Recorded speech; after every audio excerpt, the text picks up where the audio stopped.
It looks like we are live. Kenneth, thanks for coming on. I really appreciate you taking the time to have a conversation with me. Sorry about the technical issues. I don't know what is causing those. Would you mind telling us a little about yourself before we get started?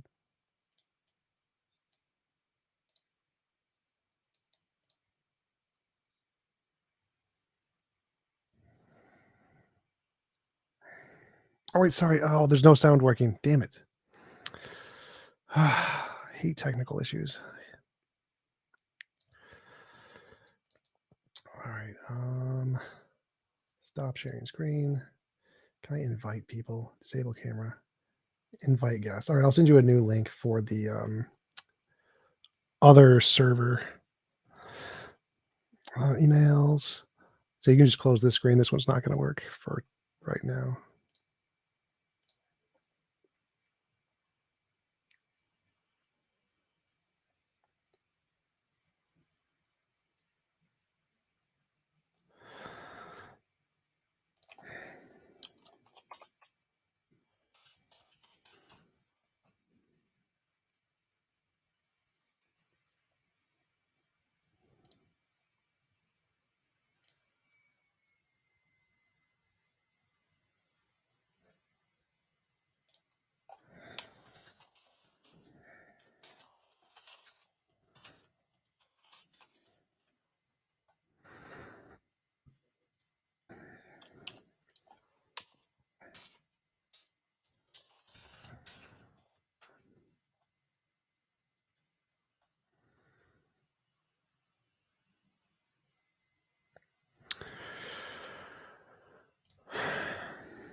Hey guys, how's it going?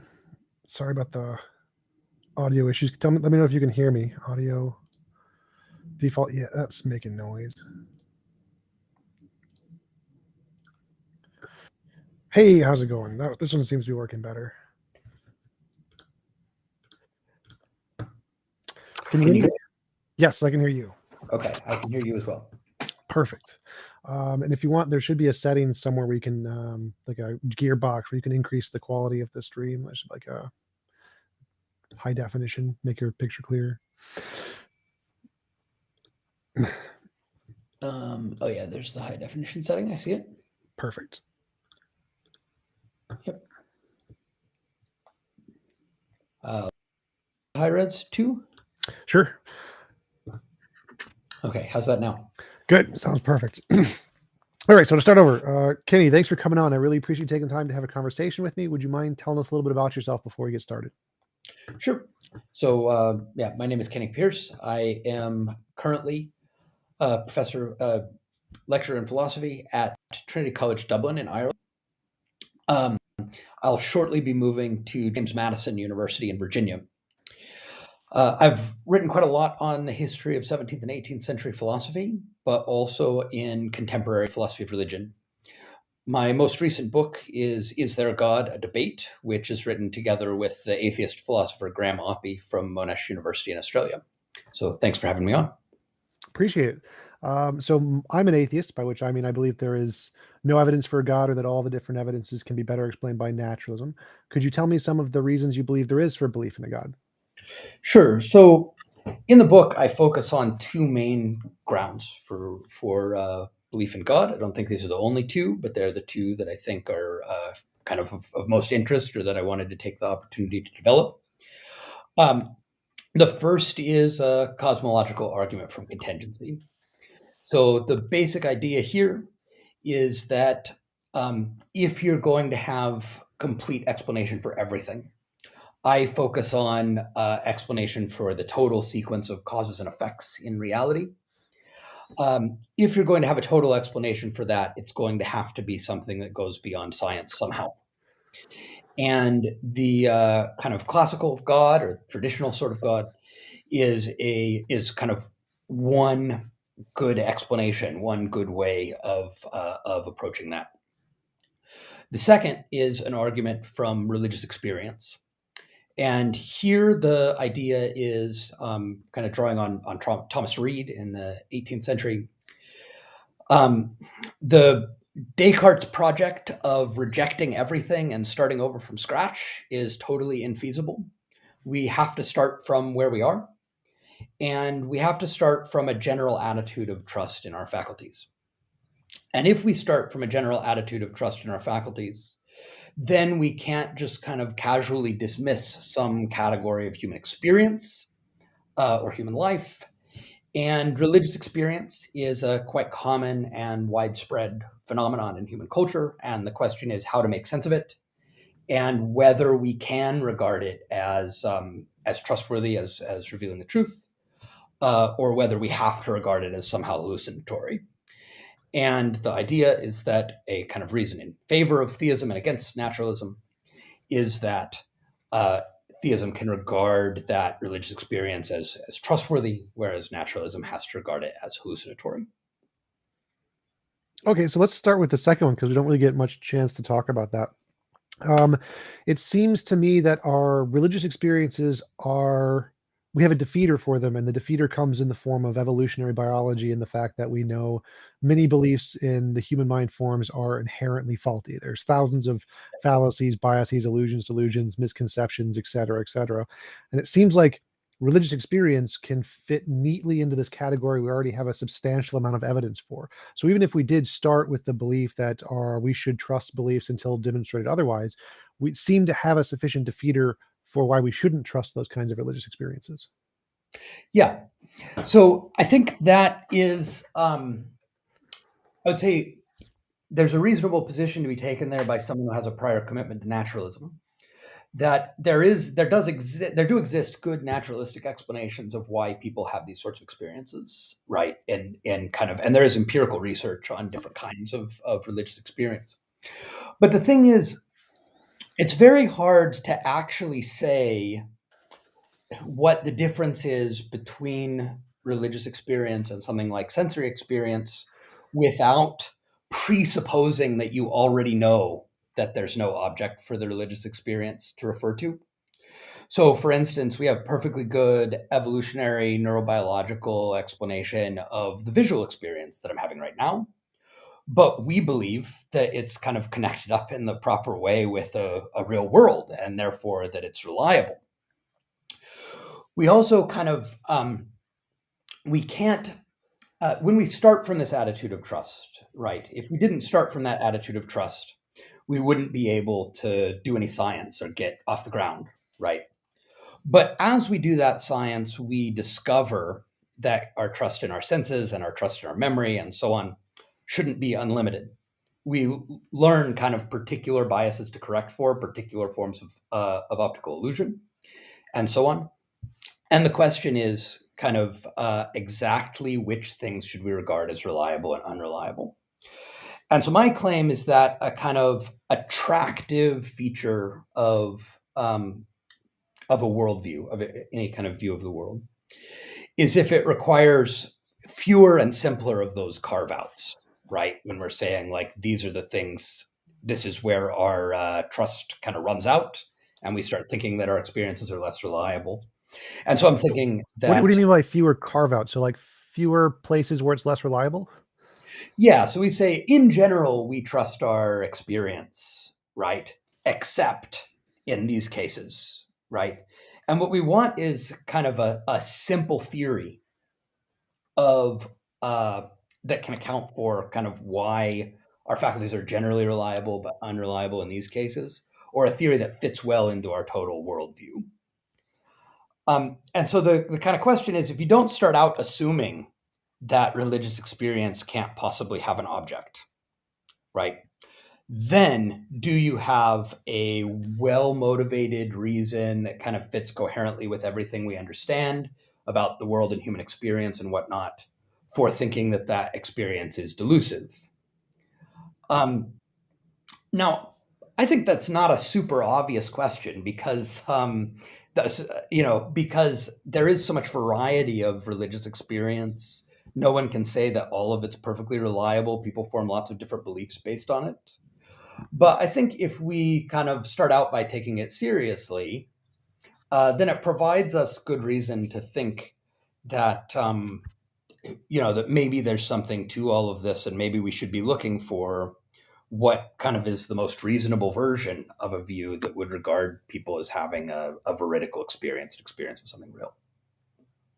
So my first thought would be, is I agree with you that you can't start with the presupposition there's no supernatural. That would defeat the point of the entire debate. So from my starting point, I I cogito. I think therefore I am, cogito ergo sum, and I think that's a good starting point. And so I start with I exist, and of the experiences I have, some are different than others. Like for example, I can imagine a unicorn, but I don't see a unicorn. So there's some difference between my sensory experience and my imagined mental experience.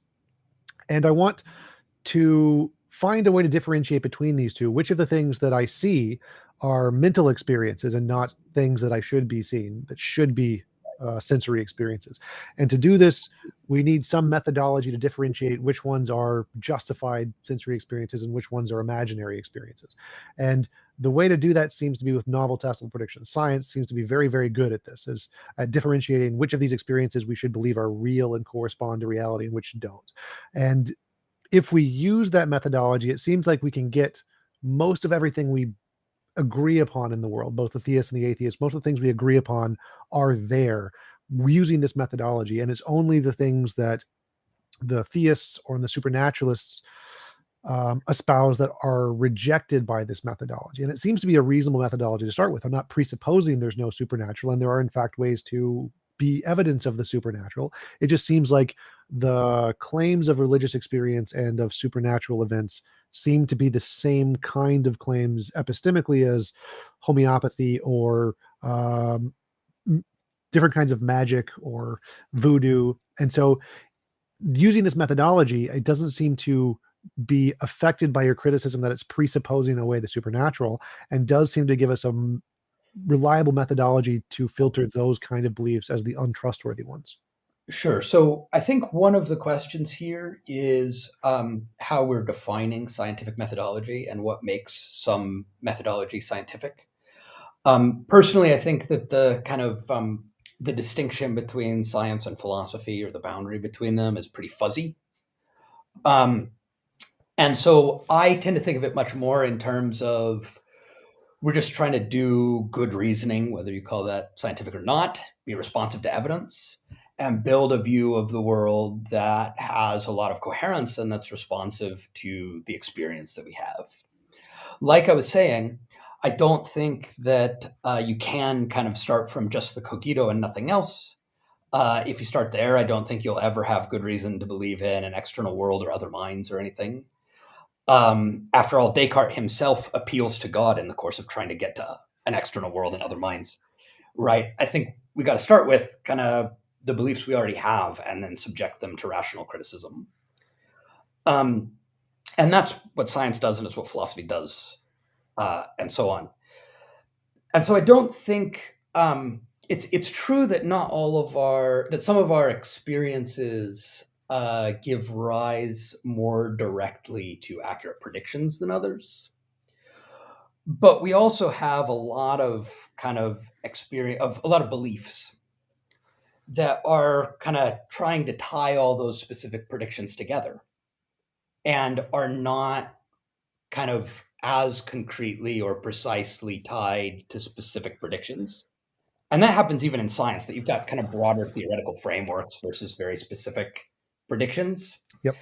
Um, and so these kind of broader things like belief in God, or how do we understand and make sense of religious experience, all these things are going to tie into much broader framework questions, right? And then the question is going to be whether the framework hangs together and makes sense, and whether it makes sense of our experience. So my first thoughts would be like the difference to me between the different kinds of scientific theories are the ones that say if my hypothesis is true and it explains all of this data, then here is some new thing that we would expect to see that we haven't seen yet. And Mhm. if we Yeah. discover that, that's good reason to believe whatever the hypothesis is. You could make it magical leprechauns, as far as I'm concerned, it's still fine. So, Right. but if you just say, I think magical leprechauns explain everything we see, but make no new predictions that we can confirm, that seems to be a much weaker hypothesis that you probably shouldn't accept, because anybody could just replace magic leprechauns with pixies or God or fairies or whatever. And so to me, the ones that are justified in believing are the ones that say, here's everything we know about the world, here's what I think explains that, and here's a prediction of something we don't know about the world. And if you're Yeah. able to accurately predict something we don't know about the world, because our minds are very bad at that, that's a very good reason to believe that that model corresponds to reality. And so I think that until you can do that and predict something we don't know and get it right, it is not a reasonable thing to believe is more than just our imagination. So yeah, I'm inclined to agree that these kind of predictions are a very strong form of evidence, right? And the more concrete and specific they are, the more public they are, the more repeatable they are, the stronger they are. Now, even within science, of course, there's kind of varying degrees of evidence for different scientific claims. There's a lot of variation in how amenable to that type of concrete prediction particular forms of science are. And you've got to ask questions about kind of how much do you believe in, say, social sciences, right? That are much less concrete in their predictions, and have a lot more uncertainty around them. I think we should be less confident in them than we are in physics, but I think we should still kind of accept, with an appropriate degree of an appropriate lesser degree of confidence, those results. Sure. Um, I do think that when it comes to religious experience, um, especially for a person who has those experiences themselves, right? There's a question about whether their whole kind of theology, their set of beliefs about God and their practices and so forth is continuing to make sense of their ongoing experiences and the experiences that they hear reported by others. So it's not the case that it's not answerable to anything, or that it doesn't. I mean, prediction seems like too strong a word because it's a little perhaps too vague and fuzzy for that. But it generates some expectations, right, that people have about what kinds of religious experiences you would expect to see in yourself, in your own community and culture, and in broader cultures across the world. And so the question is, whether it makes sense of all those phenomena. What do you mean by make sense of in that case? Because to me, when you say make sense of, that's more like, I believe a leprechaun caused all of these things we see, but it seems like anyone can make sense of all of the facts we know of. Problem of underdetermination, you can just literally make up anything you want to explain everything. Two magical bunnies threw poo at each other and generated the universe or something. But Yeah, to yeah. in order to make it justified, it seems like it would have to be either the most plausible explanation here, or it would have to make predictions of some kind. It could be like, I pray to God to heal an amputee, amputee heals. That's great. That would be phenomenal evidence. But just being able to make sense of it doesn't seem to be a strong form of evidence, because anything can do that. There's literally infinitely many things that can do that. Yeah, I mean, sense making comes in degrees, right? So you can have a totally kind of gerrymandered hypothesis where you just kind of build in all of the phenomena. Say, here I've got this theory, and it's just a list of all the phenomena, right? And then your theory entails the phenomena. Very nice. But what we really want is something that's kind of tied together, that has a degree of coherence, right? That can kind of unify and explain the phenomena somehow in a way that's deeper than that, right? It seems less gerrymandered, and that fits together as part of a larger worldview. And this is one of the reasons. One of the things I say in the book is that I actually think the argument from religious experience and the kind of metaphysical arguments, like the argument from contingency, actually can be mutually supportive. Because part of what the argument from contingency is trying to do is say, hey, there's this kind of compelling metaphysical picture of the world that allows for the existence of a being who's an appropriate object of religious experience. And if we didn't have something like that, if we didn't have a total view of the world that allows for that, then actually I think we should endorse the kind of claim that it's hallucinatory, right? Just like if I start seeing pink elephants, I don't know. I don't know of any kind of coherent, attractive view of the world that makes the existence of a pink elephant in my office more likely than me hallucinating, right? And so we do need to do some kind of worldview construction and say, is there a broader view of the world that allows for these experiences to be veridical? And how does that view compare overall with the naturalist view that's committed to them being hallucinatory? So I think that's kind of, when I say explain, what I mean is, can we construct an overall view of the world that fits together, that is kind of attractive in a variety of respects, and that kind of allows for this to be real experience of something that really exists, and that the particular experiences we're having kind of make sense within that broader framework. So Sure. that's the kind of thing I think that theist needs. Sure. So my first intuition is that our religious experiences that people have, and I've had them, I was used to be religious, don't seem to correspond to some kind of a necessary being or like some non-spaceless, timeless, immaterial mind that isn't in any way interacting or changing its beliefs of any kind. All of the religious experiences we have seem to be very human. It's we Mhm. experience talking to a human that is very, very similar to us in many ways, and its beliefs are very similar to us in many ways. And when people think they're talking to God, we look at the neurology, and it seems like the part of the brain that activates is the exact same part that activates when you're talking to yourself. And uncoincidentally, a lot of the beliefs that God endorses seem to be the same beliefs that the person themselves has when they're talking to God.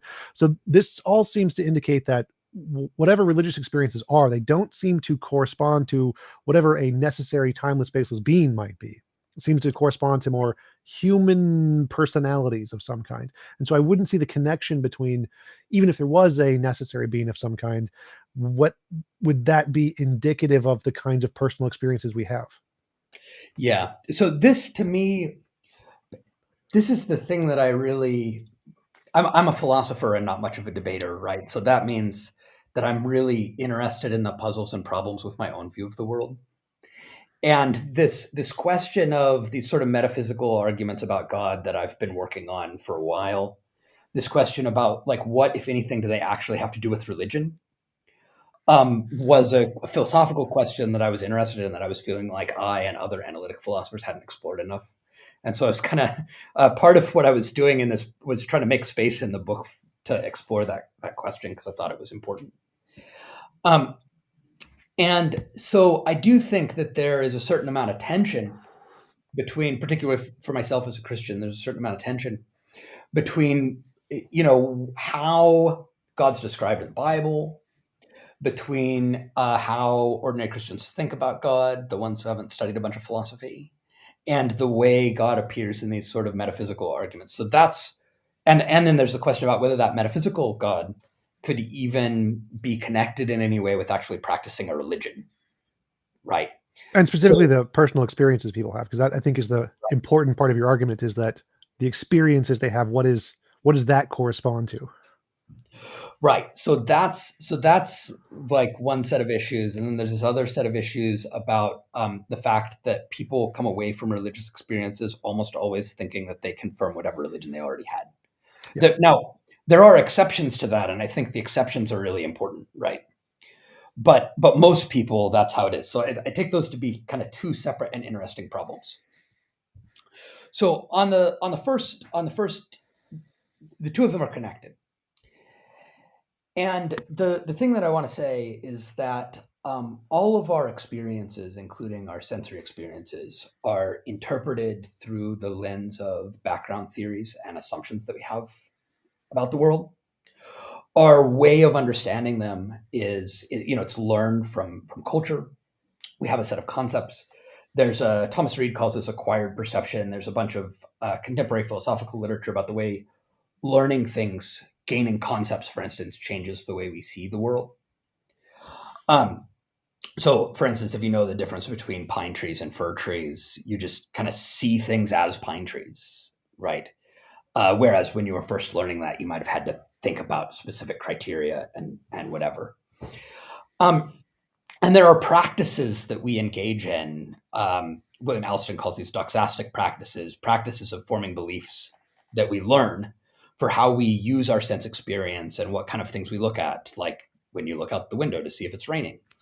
And there's just tons of background beliefs built into our interpretation of sensory experience. Now, religious experience is going to be obviously like that too. There's reason to believe that it's like that in a much bigger way. There's some reason to believe that people with quite different theologies might be having rather similar experiences. Um, for instance, advanced mystics, both Christians in the Catholic and Eastern Orthodox traditions and Buddhists report very similar experiences of losing the sense of self and feeling this oneness with the universe. And then they go interpret that in terms of their theologies, right?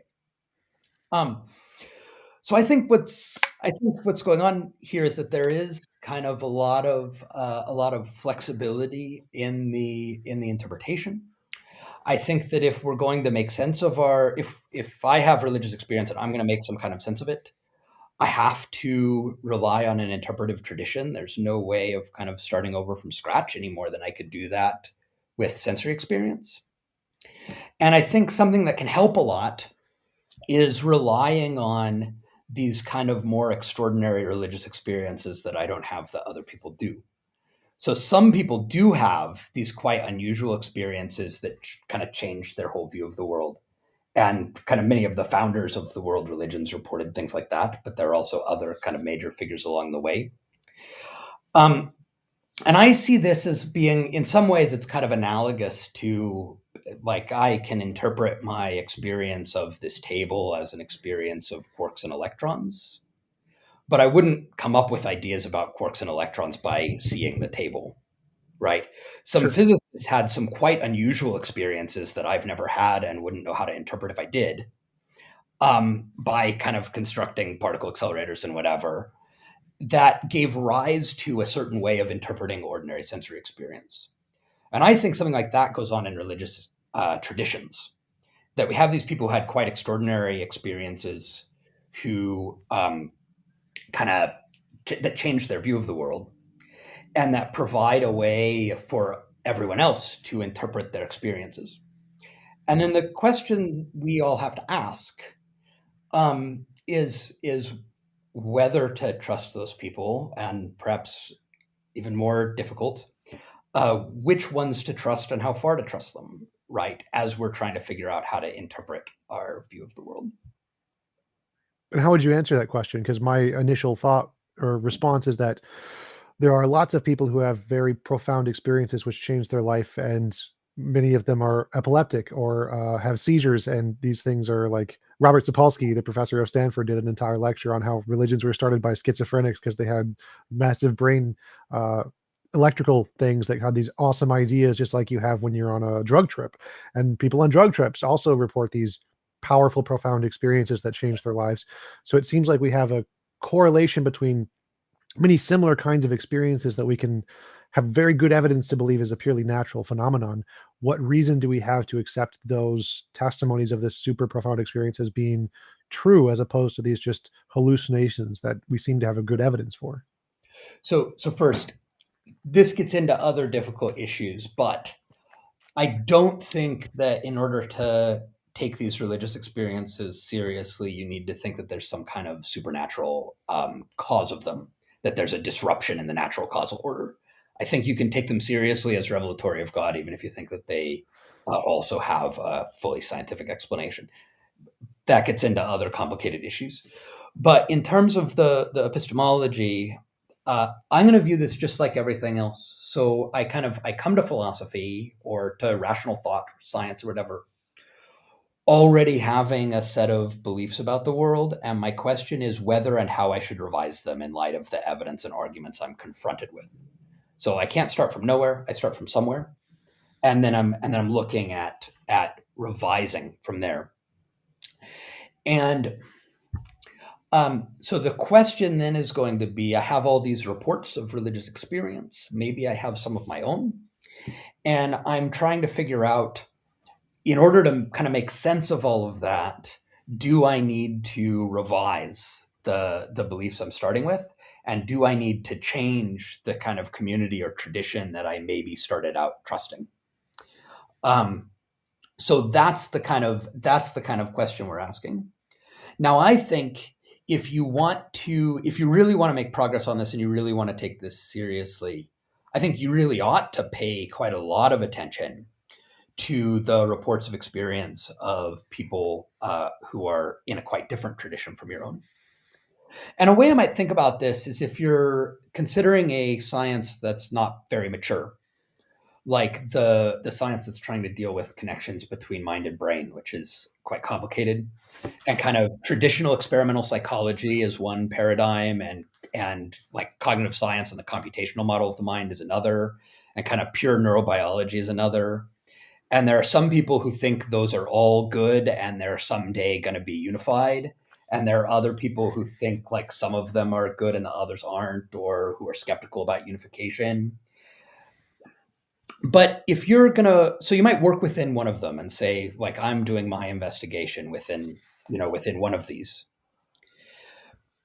But you really ought to pay attention to the results of the experiments that the people in those other paradigms are getting, because their kind of different paradigm is going to maybe lead them to do different experiments that you might never think of that might be quite relevant, to your thing. And so I think that similarly, someone like me who's a Christian ought to pay a lot of attention to the religious experiences that are reported by people in different parts of Christianity, but also in totally different religions, and try to figure out, how should we understand this? Can we think of this as God reaching out to that person from the place where they are? Can my current theology and my current religious beliefs actually make sense of the kind of full range of phenomena? Which ones do I too have to regard as hallucinatory? Because no matter how much we trust it, we're not going to be able to say kind of, you're not going to have one coherent worldview that takes 100% of it to be veridical, right? Sure. So how would you assess why should we trust these as opposed to not trust them? And given the fact that we do have a substantial amount of evidence in hallucinations and epilepsy and those kinds of mental phenomenon, why shouldn't that be something to cause you to rewrite your preconceived beliefs in a way that excludes the supernatural? So, so again, I want to say, so maybe we do need to get into these other issues, which is that I don't think that you actually have to be committed to some kind of supernatural disruption of the natural causal order in order to think that these things are revealing of God. And that's because on a kind of traditional view of God, on the kind of classical view of God that I take to be supported by the contingency argument, God is kind of the ultimate foundation for all of reality. Yeah, I And just want to clear. I totally agree. So, like, I would say that if I could pray to God for the stars to reorganize and say His name in the sky or whatever, He could totally just use physics and just some black right. holes just happened to hit them at the right time, and this was planned billions of years ago, and that would still be evidence of God. So it didn't violate anything, but the Mhm. fact that you were able to predict it, it was still evidence. Right. And so that means that we can't assume from the outset that the things that have particular sorts of natural explanations, even if they're things that we kind of are inclined to regard as mental illness or drug abuse or whatever, we can't kind of assume from the outset that those aren't revealing God. We don't know. And there are, of course, like traditional Native American religions that take peyote to be revealing of God, and people claim these religious experiences in connection with LSD. I haven't tried any of that myself. The but I'm saying, from the perspective of the way this epistemological argument works, we can't assume from the outset that because that's the mechanism, therefore it can't be a real experience of God. We Oh, have to absolutely. look at like what kinds of experience are they reporting, and what's the best way of making sense of that experience. Well, my question is more specifically, what kind of experiences could they possibly have that would be indicative of a God? Like, what Like saying they saw a dead parent or something, like I would say that probably wasn't indicative of a god, because bereavement delusions, we know bereavement delusions affect 60% of the population. It's a huge common phenomenon of all human beings, happens at all of the different religious groups at the same rate, and they report very similar things. So I would say that this is probably explained by something in biology, full stop, no need for any kind of extant God interaction. But to be evidence of a God, it would have to be specific or unique in some way towards some particular God, or it would tell you something else that you wouldn't expect from bereavement delusion, like where grandpa buried his gold or something. Like that would be great. But I don't see what else could the experiences be. What in principle could the experiences be that would indicate a God? Sure. So first, I want to say, as you were pointing out earlier, there is this kind of massive underdetermination problem that for kind of anything we want to say, oh, this experience confirms this one hypothesis. Well, there's always indefinitely many hypotheses that the experience could also confirm. And again, that's why I take this to rely on this a kind of prior claim that we can build a compelling metaphysical worldview that involves God, right? And that this isn't like, so if somebody really thinks that believing in God is like believing in pink unicorns or leprechauns or something, right? I've got to make another argument first before this argument for religious experience, if that's their starting point. Because if that's how they think about this idea of God, then they're going to be kind of absolutely right to just say, yeah, obviously this is all hallucinatory, because we can always come up with crazy hypotheses, right, to explain our experience. So if it's one of the crazy ones, you're right to dismiss it. Okay, suppose you don't think it's crazy, right, but you don't already believe it's true. Then what kind of experience? Well, there's a question about kind of how experience leads to belief at all, right? And so I'd be inclined to believe in a principle of what's sometimes called phenomenal conservatism, that if that the kind of the way a belief seems to you is a sort of starting point for your reflection, right? That you kind of just take things at face value first and then look for reasons to question them later. And there are a lot of people who report experiences who say things like, I felt the presence of God. How exactly do we describe that experience? Exactly what were they feeling? Some people feel that in quite mundane circumstances. There are, I think, a lot of ritual practices are designed to stimulate those feelings. And I don't think that's necessarily bad, because similarly in sensory experience, there are a lot of things that we do on purpose to get certain kinds of sensory experience, right? Like looking out the window to see if it's raining. So the question then becomes, like, again, does it make sense to take these experiences at face value? There are also, of course, are people who report literally seeing visions or dreaming dreams or whatever, and predicting that. That's what I was talking about with the kind of extraordinary experiences that might be used to interpret the ordinary ones, right? But the question is kind of, can we and should we take those experiences at face value, right? And my claim is we start out taking them at face value and look for reasons to question them, right? That's kind of my general approach to any kind of experience of the world. Okay, and I would say even if I like agreed with you and started doing that as well, I would still say that the evidence, even if I start a completely neutral standpoint, no preconceptions one way or the other, say God is completely reasonable belief. Um, if I look at the evidence, it seems like that can be better explained by non-God causes. So like if I said, what knocked the cup over? And we could say it's a leprechaun. Leprechauns are a possibility, perfectly reasonable possibility. I don't presuppose there are no leprechauns. I can say, okay, leprechaun could cause it, but it seems like the wind did it. The wind is a good explanation. There's no need to add a leprechaun there. Could a leprechaun have caused the wind that knocked over the cup? Sure, absolutely possible. But seems like if we want to go with the simpler explanation here, we can just omit the leprechaun and say this is fully explained by these phenomenon, which can be demonstrated very reliably in the human brain. Why would we go that extra step? Even if we start, like you said, of accepting at face value, it seems like we have really good reason to then reject that after the fact because of all of the evidence we have in psychology.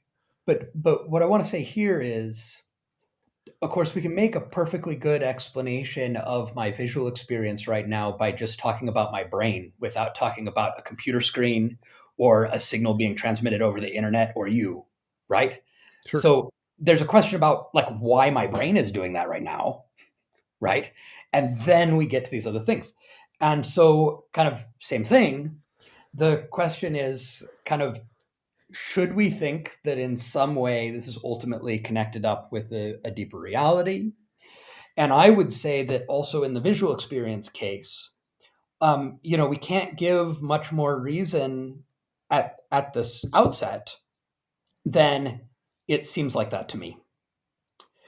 Because if I don't start by assuming that my visual experience is revealing an objective external world, then I'm not ever going to get that whole story about brains and eyes and light waves and so on, right?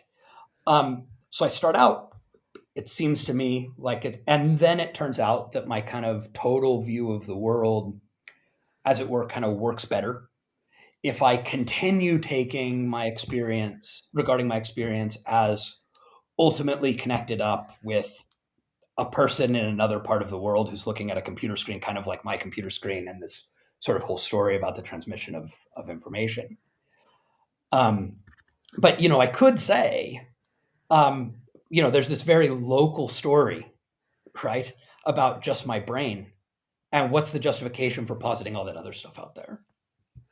Sure, sure. Well, I would say that my hypothesis that there was other stuff was able to make predictions that I couldn't predict on my own without that. But I'd still understand like what would qualify as a falsification or a reason to reject a hypothesis. We can so if we just start with everything is true, whatever our initial experience is true. What would Mhm. it take to make it reasonable to take one of those beliefs and move them into the false category? Because to me, it would be if that's explained by a simpler phenomenon that has more evidence than the one I'm positing, then we should reject the one I'm positing and accept the simpler phenomenon with more evidence. And to me, that seems to be the case when we're talking about experiences, religious experiences. So it depends on, like, well, what do we mean simpler and more evidence? Because again, I could say I have tons of evidence that I'm having visual experiences right now. The strongest kind of evidence you could possibly have, right? I'm having visual experiences right now. Um, here's a hypothesis. There's nothing more to the world than my experience, right? And there are kind of laws governing my experience. Maybe it happens in patterns, right? But maybe that's kind of all there is to the explanation. One experience causes another according to laws. Because of my cognitive limitations, it might be easiest for me to kind of express those laws in ways that appeal to objects other than me. But it would be simpler, certainly ontologically, to deny all those objects, right? And say, oh, there's just the regularities of my experience and nothing else. And so there's a question about, what do we mean by simpler and more evidence if we're not thinking that's the best hypothesis? And what I would say is that that's the point where we have to look at kind of how does our total picture of the world best fit together? And I would even go so far as to say that you can really only weigh up evidence within some kind of broader framework like that. Um, and so the question, again, this is where we get to the question of when we're having this argument about our kind of metaphysical picture of the world, is theism part of an attractive picture? Because I mean, I admit that naturalism is a quite nice picture in a lot of respects. I have views about what the best version of naturalism is. I didn't always agree with Graham Oppy about that in the debate, but I kind of, yeah, here's one attractive picture, and then I try to say here's why I think theism is another attractive picture, and here's some reasons why I think it's kind of better on the whole. But I really think we have to look at the interpretation of our experiences and the weighing of evidence within a broader framework, and also do some of the work of comparing frameworks and see which one makes the most sense overall. Well, the question is more about like falsifiability here. Like if you start with the presupposition God exists and that's your worldview and it makes sense to you, what kind of experiences would you need to see to make that a possible belief that you would dismiss? What can we see that would say, oh, this religious experience, nope, it wasn't God, it was actually naturalism or something? Because Sure. to me, it seems like from the methodology you're proposing, there's no way to do that. It just seems like you think it's God's experience that makes sense to you, and there's no way you could ever come to the conclusion that no, it was really just the brain. So first, uh, we've mentioned underdetermination a couple of times. Part of the thing about these underdetermination worries is that Popper's falsifiability account of science doesn't really work. Because you can always add more epicycles, you can always kind of tweak the hypothesis or think that there was some kind of experimental error. There's no such thing as kind of absolute falsification. There's always a question about, in light of this evidence that doesn't quite fit, how am I going to adjust my view of the world? Sure. And I think you've always got options. I think there's always more than one rational way to go when faced with that. So having said that, what I would say is that it's hard to be very concrete because it's hard to describe kind of individual mystical experiences or things in language, and the kind of public experiences like engaging in rituals or liturgies tend not to be the ones that have kind of huge amounts of evidential value, right? But I do think, one, by reflection, I could come to think that the kind of theological picture was just incoherent.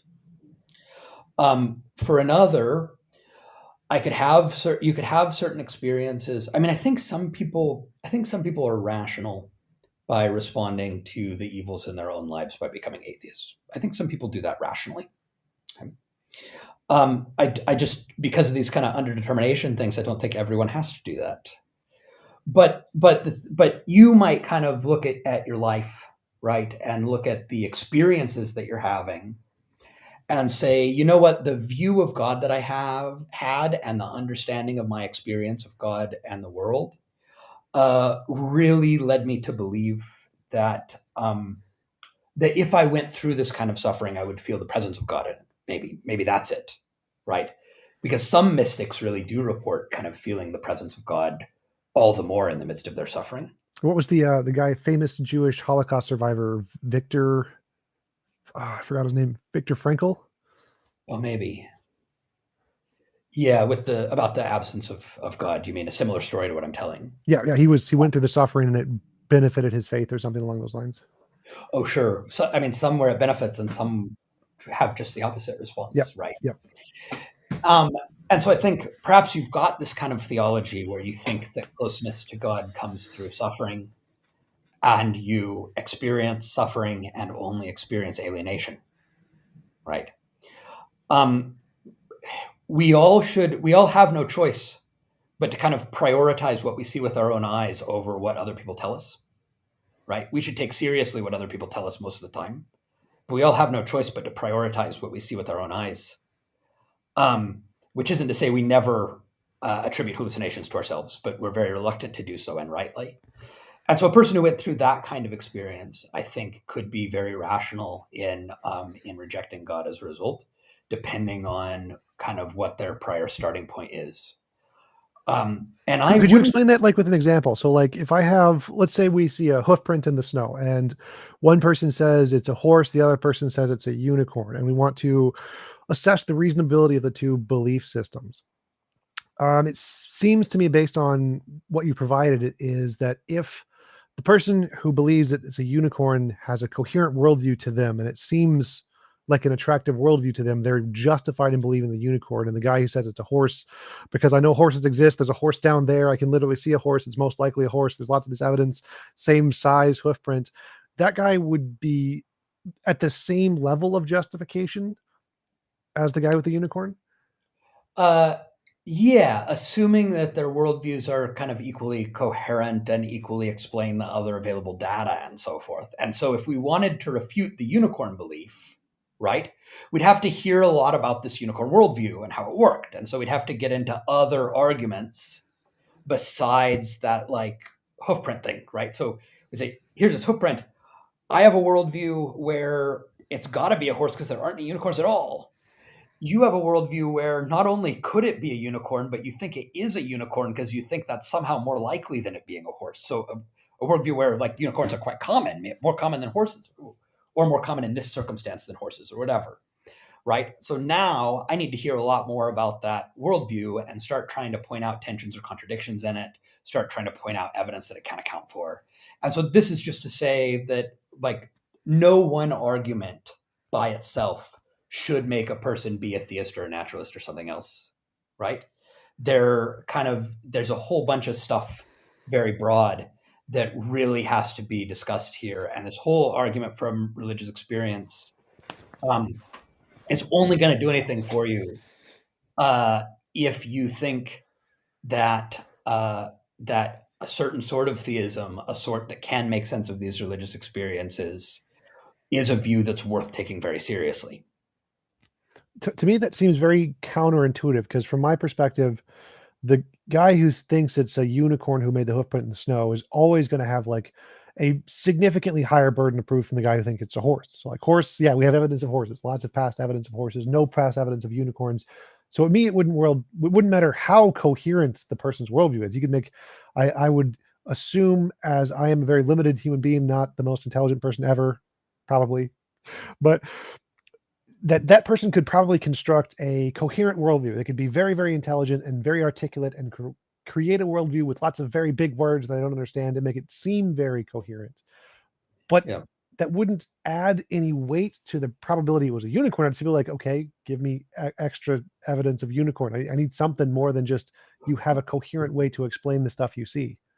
Well, so I think we should distinguish two things. One is whether the other person is being rational in their beliefs, and the other is whether they're giving you any reason to change yours. Because it is possible that two people can kind of rationally disagree without having provided each other any reason for change, right? Sure. Um, and so, is the unicorn person rational? Well, look, you appealed to all that evidence about like why we think there are all these horses and none of them seems to be unicorns. And the question is like, given that person's own experience, given the testimony they've heard from others, given what they've seen in the world, like how are they dealing with all that stuff in their unicorn worldview, right? So we just have to kind of, in terms of whether they're rational, we just have to kind of go into all of that. In the scenario you've described, they absolutely haven't given you any reason to believe in unicorns.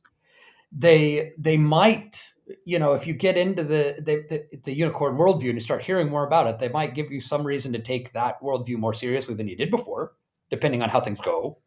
But that's not going to be because of the hoofprint, right?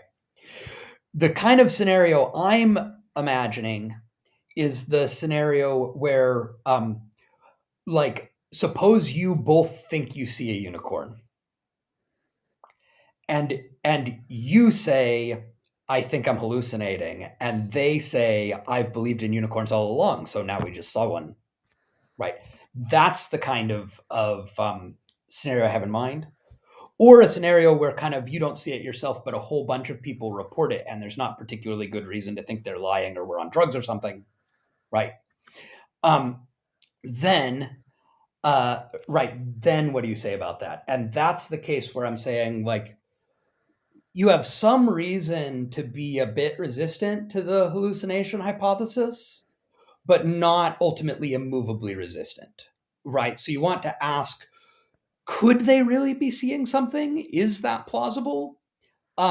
Is, I say, a question you should take quite seriously, but it might be at the end of the day that you answer no.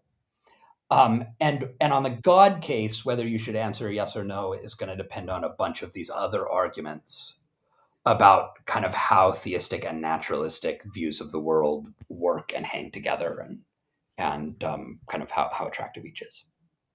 So would that apply to people who study Bigfoot and the Loch Ness monster and aliens, if they already have a deeply held belief that is coherent to them that these things exist, and they see an experience that they interpret to be aliens or Bigfoot or the Loch Ness monster, they're rationally justified in believing that, even given all of the empirical evidence we have against them.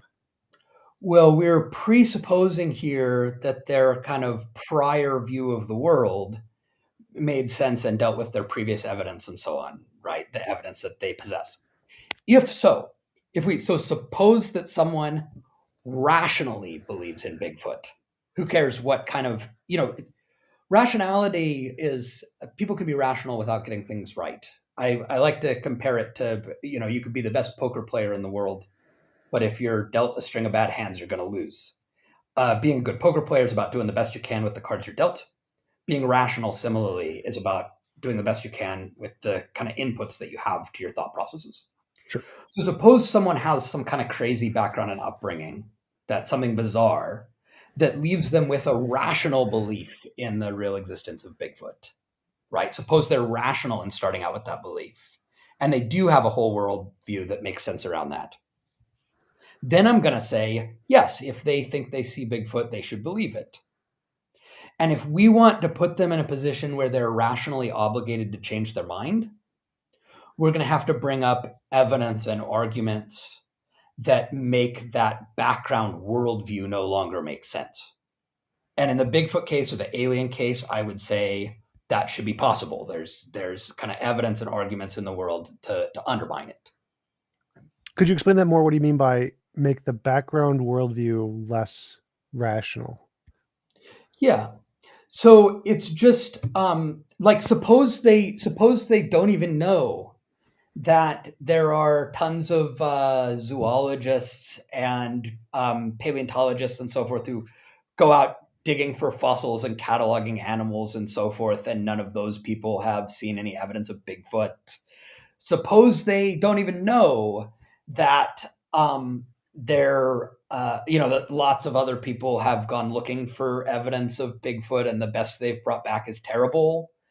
Suppose they were misled about what evidence there is in their, childhood upbringing or whatever. And so we just kind of like bring that all in and say, what are you going to do with it? Right. And the question is whether kind of after all of that, should they be convinced that, it's more likely that I didn't really see Bigfoot than that I did. And whatever other kind of explanations there are for why it might have seemed to you that you did. Right.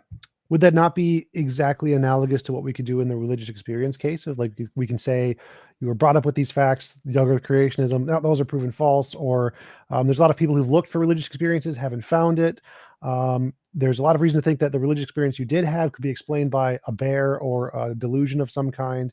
It seems like there's a one-to-one correlation we could make to the people, or to the arguments and evidence you could present to the Bigfoot person and the arguments and evidence you could present to the religious experience person. Why would there be what's the symmetry breaker between those two that makes it rational in the case of Bigfoot to reject Bigfoot, but not in the case of God or religious experience? So I do think that that we need to follow exactly the same procedure, and I do think there is a whole bunch of counter evidence, right? Like the world doesn't look like it was created by an all powerful benevolent being, right? Like I'm looking around and that's not what I would expect if right on this hypothesis. The plurality of religions is a bit puzzling, right? If religious experience is supposed to provide people evidence of God, and God wants everybody to know, and so on. So that's why I keep saying kind of no one argument can decide the case, right? And there are good arguments. I think there are good arguments against theism, and there are good arguments for theism. And we kind of have to look at the full range of arguments here. And that's why I really, really don't like fideism. Okay, I'm really not into, oh, it's just faith, don't subject it to rational criticism. As a philosopher, I'm all about subjecting beliefs to rational criticism. And I kind of really like to pay a lot of attention to the problems with my own view while also raising problems for other people's views. And so I don't, this isn't supposed to be a picture on which you can ignore all of that counter evidence, right? It's supposed to be a picture on which you have to take that counter evidence seriously.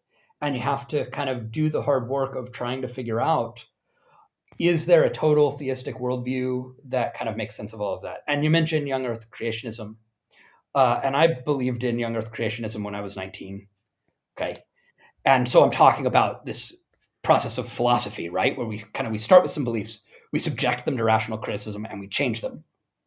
And I will say unequivocally, I don't think you can rationally hold young earth creationism when fully apprised of the available evidence. Okay. Some people have bad evidence, right? And they've been misled in various ways. They might be doing the best they can in the epistemic circumstances they find themselves. But I do not think you can rationally hold young earth creationism when you're fully apprised of the evidence.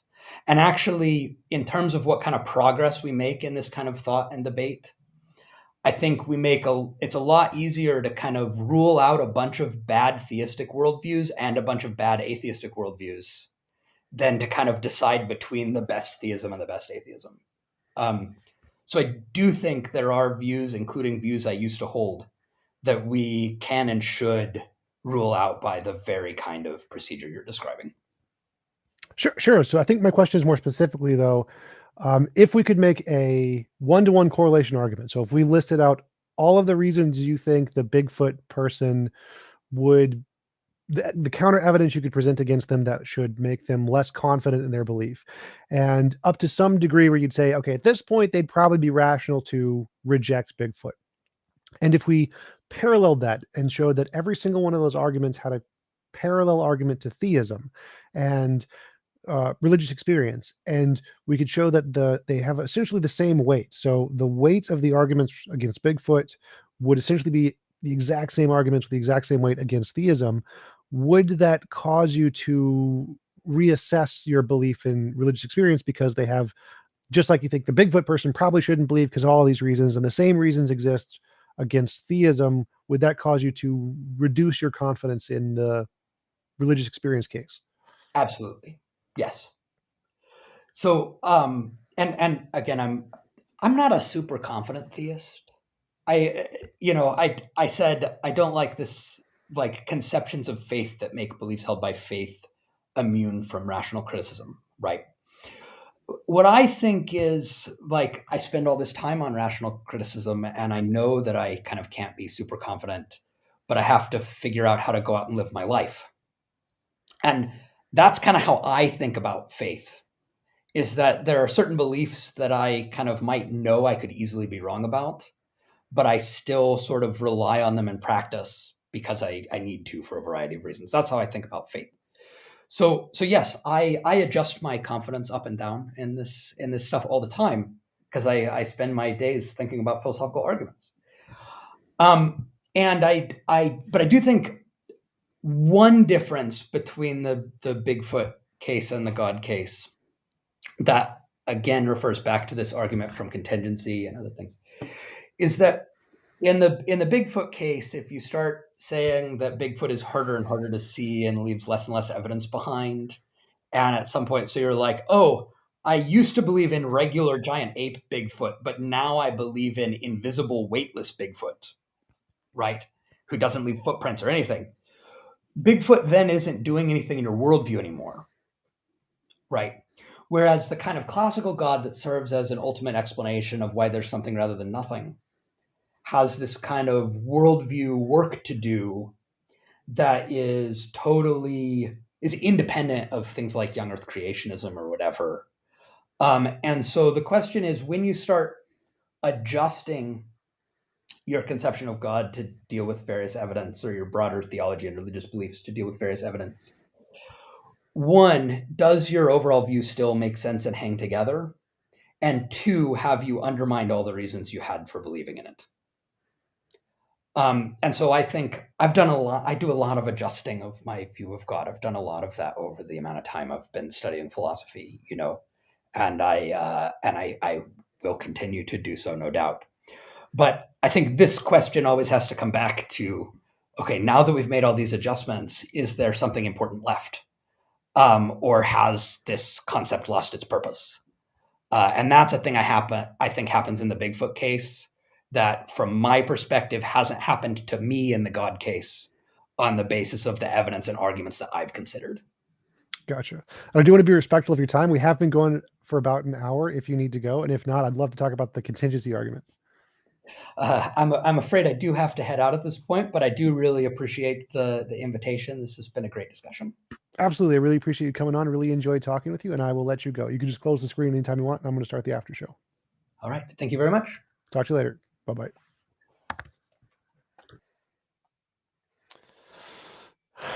All right, guys. After show. How do I don't know how to do an after show on Restream. Because it gave me maybe a screen share. Is there a partial screen share? Maybe it's a partial screen share. Contain. Oh, I think I know what that does. All right. Let's go to social media. Discord. I can't use Streamlabs because Streamlabs broke. After show. Hello, Jeffy Pop.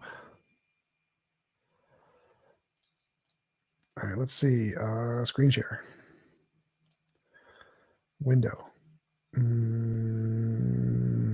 Discord share. All right, so now there. Let's try that one. No, ooh, it works. I got it.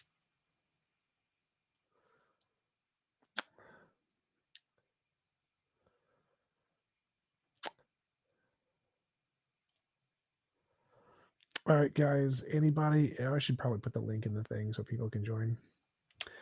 Hello, Digital Gnosis. How's it going?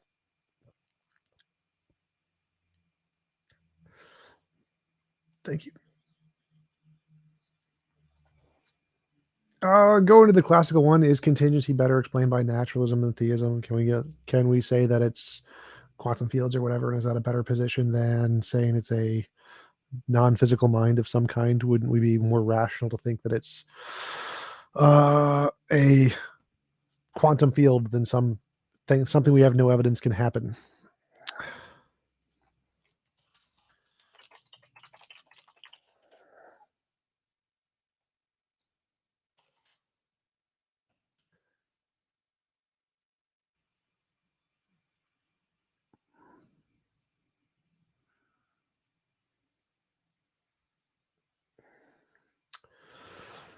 Oh.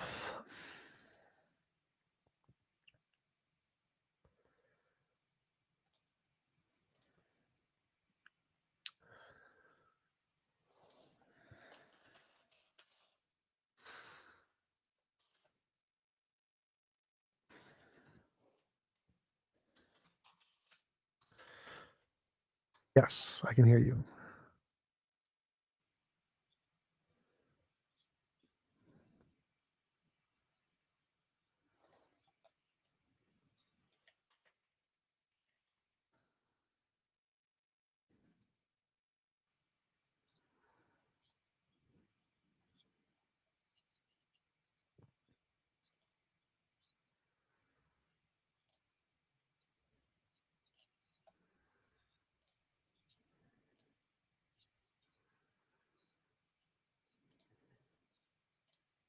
Well, God makes it appear this way to deceive us, or something like that, and preserve the young Earth creationism belief and remain consistent.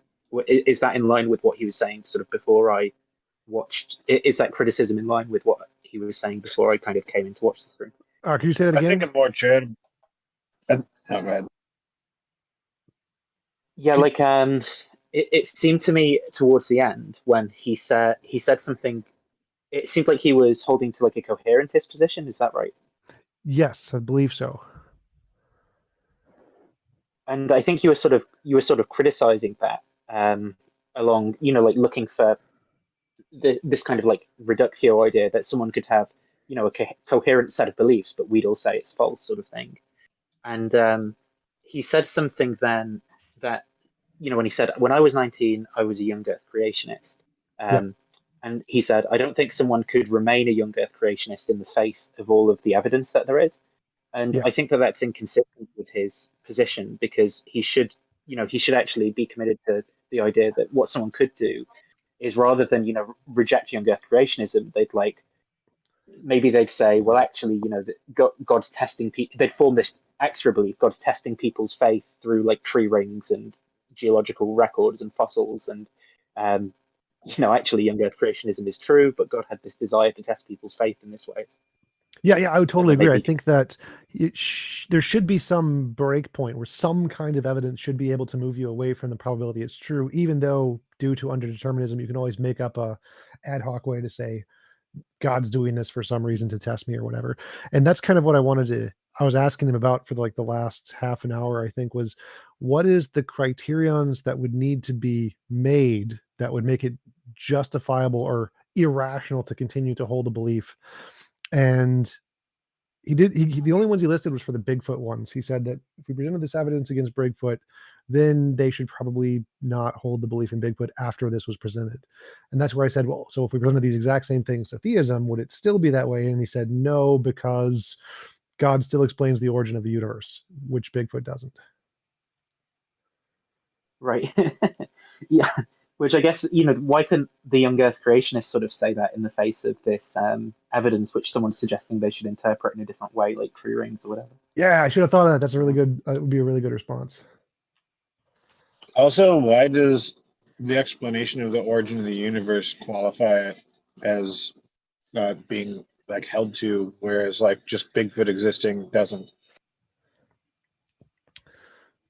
Well, I think the argument is that if your hypothesis explains something, like some unknown fact about the universe, then that reason is explaining that is one of the reasons you believe in the thing. So if you believe in Bigfoot to explain dark energy or something, and so even if you think of Bigfoot as an invisible spaceless or an invisible spaceless timeless thing that doesn't affect the forest, you still have this other reason to think he's there that hasn't been debunked yet. So that's to me what it sounded like, that he was saying that because it does some epistemic work, has some explanatory power of some other phenomenon, then it's reason that hasn't been debunked yet.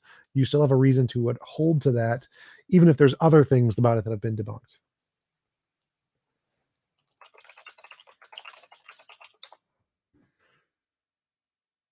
So did he? Because I didn't hear the whole interview. Did he say that the contingency argument was really like the main reason, like the main independent reason in favor of like the God belief for him?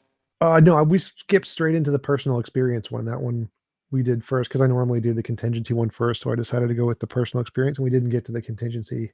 He said in his book with Graham Oppie, he brought up two arguments. The two arguments were the contingency and the personal experience, and then we got into the personal experience thing.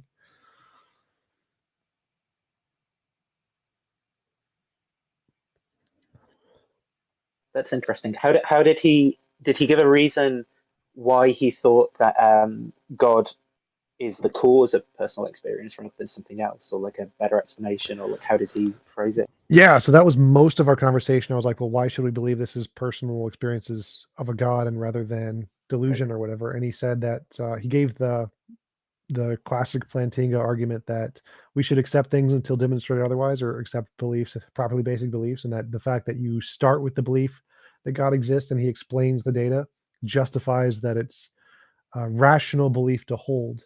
And so we have to accept our preconceived or our initial sense of the experience first, and then try to find reasons to deny it. And so simply the fact that people already accept it as personal experience of a god is a reason to accept it as something you start as belief it's true until defeaters are presented. I Wouldn't think I that think there's leave an him? interesting question. Oh, sorry. You go ahead, Jeff. I was gonna say, wouldn't that leave him stuck believing contradictory propositions until they're debunked?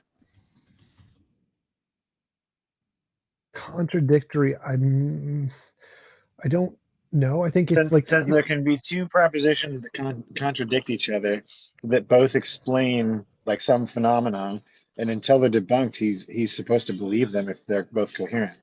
well, I think it's that if you hold those beliefs, then it would probably be self-defeating. But if you only hold one of those beliefs, whichever one you hold is justified, and the other one isn't because you don't hold it. So even though two people could hold two contradictory beliefs, they'd both be justified in believing it, even though one of them is necessarily wrong. So his whole thing is just that it matters to the individual what the worldview is, and he doesn't really care about like the metaphysical ultimate truth or whatever? No, I think we were talking about epistemology, not ontology. So he's saying that it's rational for a person to hold a belief if they already have all these preconceived beliefs, and it's a coherent worldview for them. So they believe in God, and they have this experience which is explained to them by their preconceived beliefs to be God. Therefore, they are rational to conclude it was God. And then that's I different think from there'd the be something ontology to. question. Oh, sorry. Go ahead. I think there's something to push him on here for his like coherentist position, because generally one of the main things that sort of motivates coherentism is the idea that perceptual experience, isn't it there's no like givens in terms of the content. So like if I have like something seems red to me, for example, like it doesn't have the cognitive content of like that is red or whatever. Only like a belief can justify another belief. And so this is one of the things that's sort of used to motivate the idea that we can only have like coherent webs of belief, but we can't kind of get outside them. And I think if he holds to something like that, I'd want to press him on like, what part of the experience that someone's having when they have a religious experience is it that sort of tells you that like the cause of this experience is God? If it's sort of a good feeling while you're singing a hymn, or the way that light's coming in through stained glass. I mean, is it that there isn't like this given content to that, like this is God or something? So I'd want him to sort of expand a bit more on why he's making the inference that it is and not something else. Yeah, absolutely. I asked him that exact question, and he said the reason is because people say it's God, they feel it's God, and he said it's hard to express what the experience actually is, but because they believe it's God, that is essentially the thing that justifies it. That and the fact that it comes apart as a part of a coherent worldview. Yeah, it's like, well, what does it mean? It feels like it's God, like what is that? Well, that's So the Plantinga thing, where it's rational to hold a belief until defeaters are presented, and since it's a part of a whatever coherent worldview, and you just Yeah. inherently believe that this was an experience of God, well, that's good enough. so as someone who was previously religious back in my like teens and very early 20s, yeah, I mean, I grew up heavily involved in the church, and the way they play their music and the after prayer services, it was a evangelical like faith assembly kind of church, and it brings about like these emotions and these feelings and like the chill up your spine, and they kind of have it down to a science per se, and the way they explain it, the way it's explained to you is that's like the feeling of God. So it's like, here is this feeling, and here's the answer why you're feeling that, without any other kind of like knowledge of how you could get to there. You just kind of accept it whenever you're in that environment. Yeah, I think the crux of his argument was the coherency of a worldview. I think that really what he's saying is that if you meet whatever criteria there is for a coherent worldview, then you're essentially just a priori rational to accept that whatever your worldview is explains whatever you experienced. Did he say that like he also believes in psychological explanations, or like like priming or memory contamination after the fact? Because if he also has those beliefs, then they could do the work for him as well, right? Like it would still be coherent for him to explain his experience in terms of those things. Yeah, he said that it's not a contradiction to say that all of the experiences we have could be fully explained by natural law and still be a miracle. So, like, the example I gave was like, I could pray to God to realign the stars and spell out I am God or whatever, but that could have all just been from black holes going into the correct location billions of years ago, and it spelled it out coincidentally. That would still be evidence of God. So it seemed like he was saying that even if this was explained by purely biological, mental, neurological functions, it could still be experience of a God, and he's still rational to believe it's an experience of a God because of the coherency of his worldview argument. And would he say the reason to like overdetermine the explanation, or to overdetermine the explanation, is going to be because of the contingency argument or like other arguments in favor of God's existence? Yeah, so he's saying is the coherency of his worldview plus the contingency argument gives justification to do that, to add that extra thing that is less simple. And he was using the analogy of the solipsism thing. Well, we can conclude there's an external world, even though the simplest explanation is that just your experience exists or whatever. And the reason is because of coherency plus this other argument about contingency and the origin of everything. I didn't get to hear the entire conversation. Did you ever get to bring up post hoc rationalization? Because his position sounded a lot like a large defense for post hoc rationalization. I'm not sure if it would be post hoc because it's since he starts with the belief God exists and then explains the things he sees with that belief, it wouldn't necessarily be post hoc. So I didn't bring that one up. He did at one point mention seeing a thing and then modifying your view to account for that thing, like having new evidence presented and then changing your view to explain that new evidence. And that's where I got post hoc rationalization from. I don't remember exactly how he put it, but it sounded like a fairly clear description of post hoc rationalization to me. I vaguely remember that, but I think it's fine to change your belief with new evidence. That's not. I don't think that would be post hoc. It's the hoc part is the post, but it's not hoc. So it's perfectly rational to, when you're presented with new evidence, change your beliefs. And I think that's what he was talking about. Not that he was using post hoc reasoning to just say, here's something I don't understand. Ah, God did it.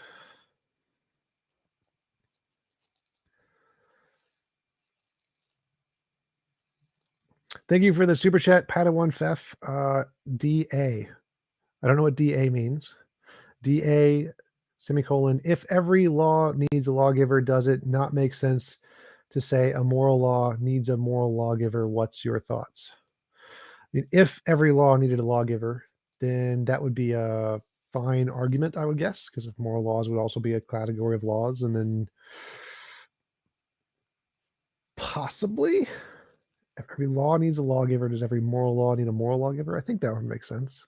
That would make sense as an argument if the first case was true. DA stands for Devil's Advocate. Ah, Ex-Catholic.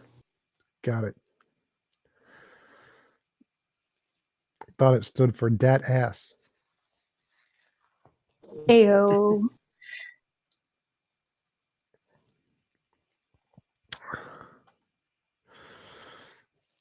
Anybody else got any questions, comments, interesting things they're doing? What do you do up to, Digital Gnosis? Any new shows coming up? I'm literally just about to go to jiu-jitsu, but in terms of streams, oh yeah, on Friday, yeah, it'll be Friday in America as well. Did you see that? If you saw, anyone saw that Skydive Phil documentary on the Kalam with Alex Malpass, Ari Falkmed, Booth and Valenkin and all those people, sort of that Craig responded to. James, Fodor, and I are both going to be interviewing Skydive Phil on Craig's response that he did to that documentary this Friday, so people might take an interest in that. And then, other than that, I've not got anything that interesting planned for a while, I don't think. Yeah, I really like that Skydive Phil review of Craig's argument, except at the end where they said, what was it? Causality isn't a thing or whatever. I think that was the one that just, there is no causality. I mean, that part I think is a stretch. I think it's a bad way to phrase it that makes the argument sound weaker. But other than that, I liked most of the responses they had.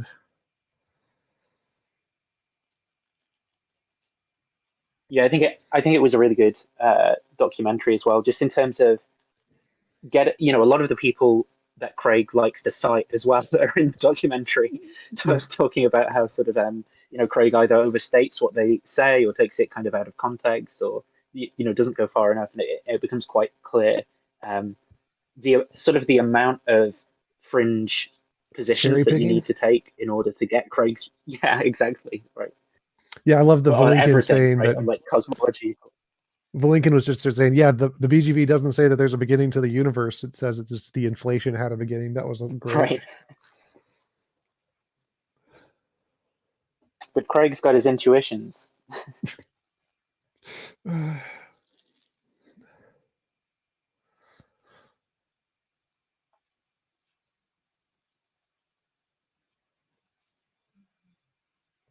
Okay, well, I'm going to listen to the start bit of your interview while I go for a walk, so I'll see you around, Tom. But See ya. Talk to you later. later. So I was wondering if he was the Pine Creek theorem applies to him, and I why don't he know. was able to like I reject didn't young ask about his old. wife, so I don't know. Yeah, no, Pine Creek would have asked him.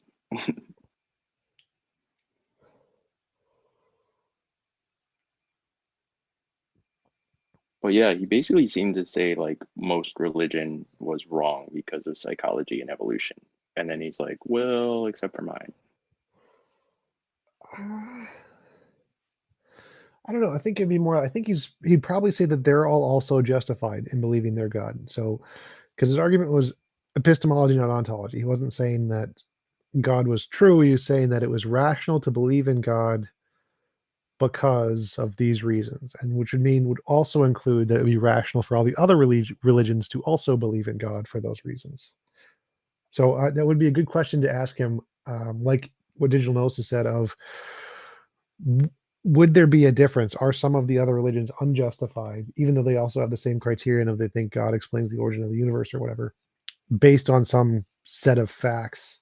And if so, why don't those same set of facts apply to your religion? Yeah, at some point, I can't remember the exact question, but you'd asked him about, people that believe in Bigfoot, are they rationally Justified, yeah. justified? And he agreed. He was like, yeah, according for their worldview, yes. Yep. That's definitely a hard point on disagreement of I don't think that the coherency of a worldview can in any way justify belief in it without some kind of independent methodology. Because like I said, I think if you're smart enough, you can always construct a coherent worldview of just anything, Bigfoot, UFOs, whatever. And for it to be justified, you need more than just your ability to make a coherent explanation. My problem is it doesn't do anything like for you to just be like, well, here's an answer, but I come from a spot where it's like, I guess if you're not sure or if it doesn't like provide any extra answers for you, that I'm trying to figure out how to like word this, that you can justify in some way. I don't know.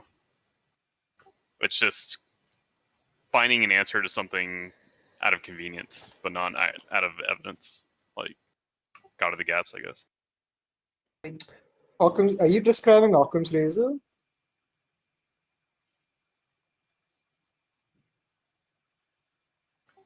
That was a question for the guy just speaking, right?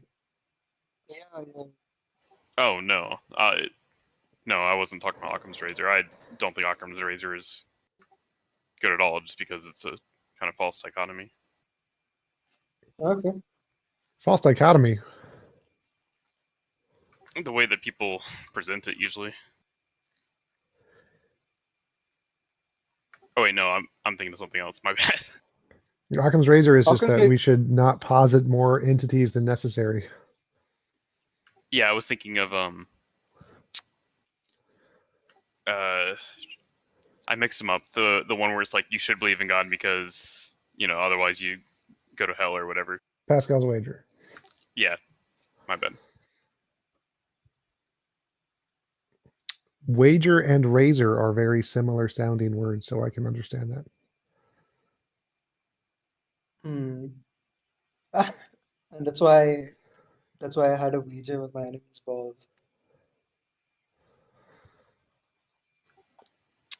So oftentimes the simplest one, right? And that's well, to answer your question, no, that's not what I was talking about. Yeah.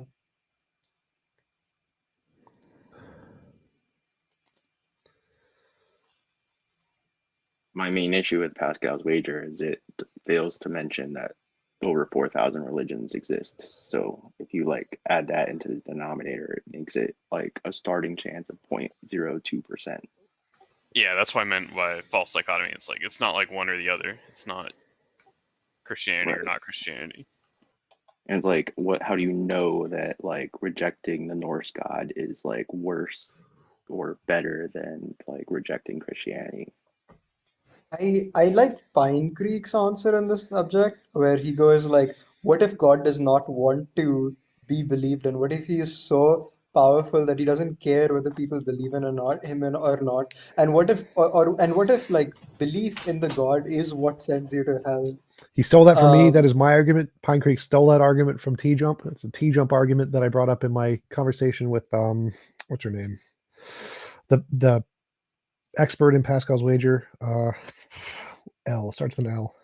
Liz Liz Jackson. Jackson. That's right. So yeah, I made the argument that it's equally as likely that belief in God will get you into heaven as it will in hell, because it's equally probable there's a God who will put you in heaven for believing as one who won't, and one who'll put you in heaven for eating a jelly donut or picking your nose on a Tuesday. And there's equally as much probability for a God sending you to heaven or hell for any of those particular actions. Therefore, the probability is exactly the same for all of them. It's my argument. yeah, Pine Creek stole it from yeah, me. I like yeah. you, TJump, but I swear I heard Matt Dillahunty say something like that 10 years ago on the Atheist Experience. That's pretty common. Pine Creek, more like Pine Thief. Yes, Pine Thief. Doug is a word thief. Yeah, and like I guess you stole it from Matt Dillahunty, so T-Jump more like T-Jump suit. This is why I have like exclusive rights to print pine points, so I can give pine points out. It's because he steals our arguments.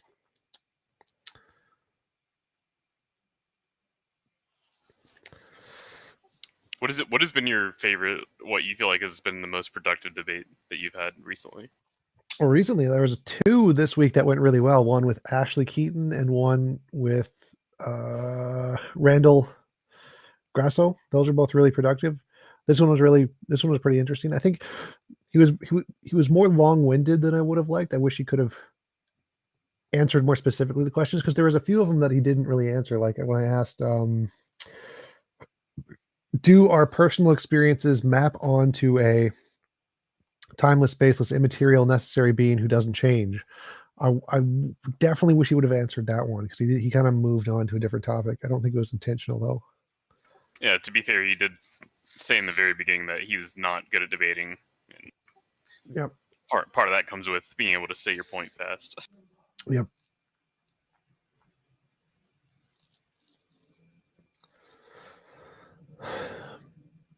TJump, what's your view, Tom? What's your view on objective morality? Objective morality. I believe there is objective morality. Oh yeah, I did And see that. I wanted to ask you about that actually. yeah, what is the origin for objective morality in your opinion? Undiscovered emergent law of physics.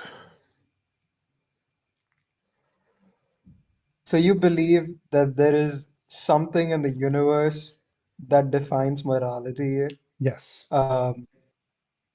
which has not been discovered? Yes. And what's your evidence to this claim? I don't have any. It's a hypothesis. My proposed prediction is that we will find the patterns of morality in all forms of intelligent life throughout the universe.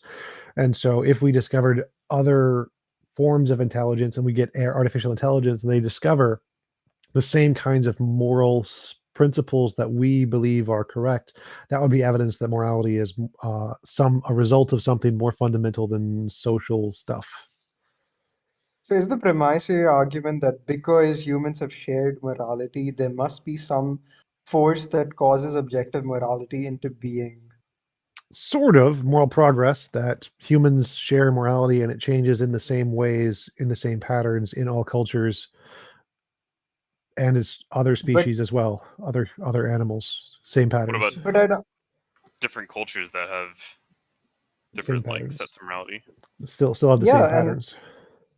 what pattern? Name any one pattern which you find as a shared piece of objective morality between multiple cultures.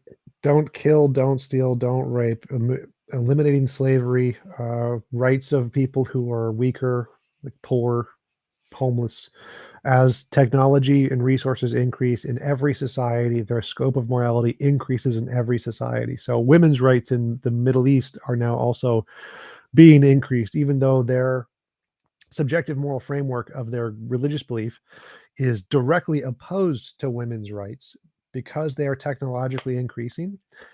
If there is the subjective morality, that would explain why they are giving more rights to women, even though it's directly opposed to their socially constructed view of morality. I feel that this, in my personal opinion, I do not agree with the argument posed over here. I think historically there have been civilizations that were completely okay with rape, murder, or any sort of the horrible activities you've mentioned. And I would also argue that the Middle East, to, parts of the Middle East that are changing in the positive direction. So parts of the Middle East have been changing very, very negatively, like Iran and Iraq, but also the changes that are occurring positively in the Middle East, which also seems like to be very cherry picked in and of itself, because like certain places like Turkey are denigrating in their rights, but Turkey's not really. Um, anyway, my point is that I think that you're not factoring in global influence into the Middle East, which is causing the rights of certain individuals in the Middle East to rise. And I think you're just stating a magical force in the air as your answer to objective morality. I feel like it's not nuanced enough and is not looking holistically at the evidence presented. So I'm accounting for all of those things. So as I said, the principle says that as we gain in technology and resources, that's what causes the change in morality. So the further back you go with less technology and less resources, the more immoral the society is going to be, the more okay they are going to be with rape and murder and things. So as they gain in technology and resources, then they start to see less and less tolerance towards these things. And that's the pattern that we see, not just that everyone's always intolerant at all times. And there So are my obviously certain cases that go against that during certain times, but the overall trend is the same. I feel that this is correlation and not causation as a whole. Um, Science yeah, can't prove that's all I can causation, say. so I mean we can never prove causation. But we can prove causation, and we do objectively prove causation because we tend to reason based. So if you wanted to prove that technological improvements are the reason for improvement in human structure, you would have to argue that which technological improvements are causing the improvements in social lifestyles, and you would also have to like form links. I don't get I don't get what the whole argument of it's impossible to prove causation comes from. It's a fact of science. So all scientists admit you can't prove causation. It could all just be correlation. The whole, like Hume specifically wrote on that, all causation could just be a figment of our imagination. It's all just random. So we can never prove causation in science. It's just we infer causation. We infer that it's causal, but we can't ever prove causation.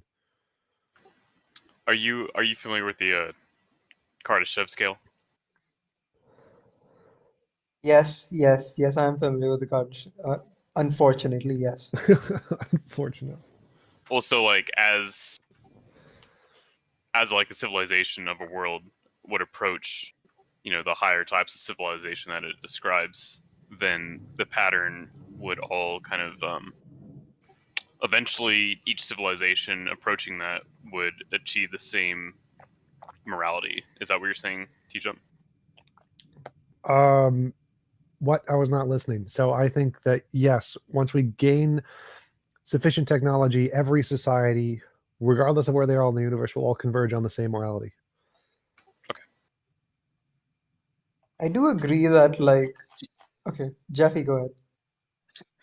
I was just going to ask. I've heard TJump talk about the extraterrestrial discoveries in his objective morality, but would convergent evolution not also be weak evidence for your position? Convergent evolution? I'm not sure what you mean. So some traits are divergent when they're evolved, between different groups of animals. But there are some traits that have evolved convergently. So like flight, for example, has evolved in insects separate from mammals, separate from birds, and I think there's some others, and also light sensitivity evolved convergently. It evolved in separate lineages because of its usefulness. If we saw morality evolve in two unrelated groups of animals, such as like non-mammals evolving towards morality, wouldn't that also be weak evidence for your position? Possibly, sure. So I would definitely include the fact that in evolution, the spectrum of evolution, they're all having the same moral pattern would definitely be evidence that I would consider for my model. Yes. Again, so you do agree that causation exists to a certain degree and is reliable as a source of proof, at least to a certain degree. I think causation exists. Yes. I don't think we could prove it, causation ever. If I push a rock, the rock moves. I don't get it. Because I push the rock moves. Yeah. I don't know what it could just be the case that a magical leprechaun moved the rock at the same time. You could never prove causation. You can never prove that it's going to happen again in the future necessarily. Yeah, I repeatedly push a rock 100 different times, and it moves every one of those 100 different times in completely different areas, in completely different time zones, in completely different environments, Right. and I murder every leprechaun on the earth and every invisible entity on earth. Right, but that could also just be random chance. There could just be random leprechauns messing with you and doing it. You can never prove causation. You assume it's a law because enough observation, but you can never prove it definitively about the future.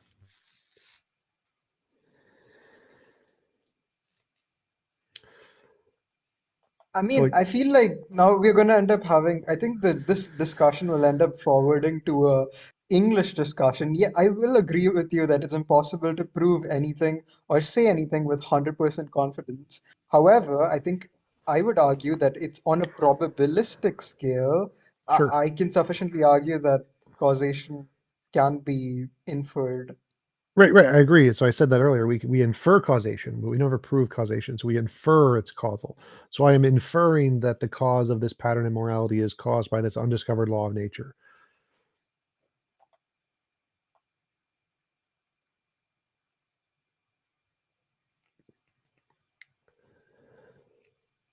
Yeah, I mean, like,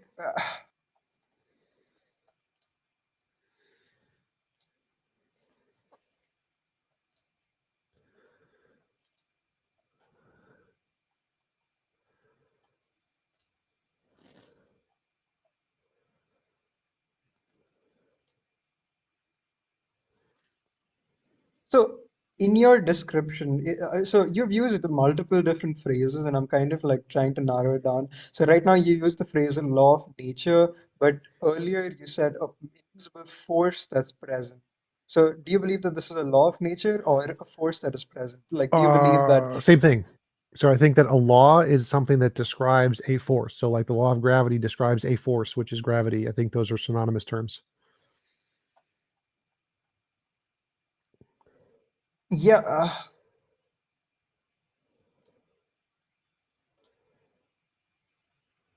Yeah, but the law of parsimony, for example, does not describe a force of parsimony.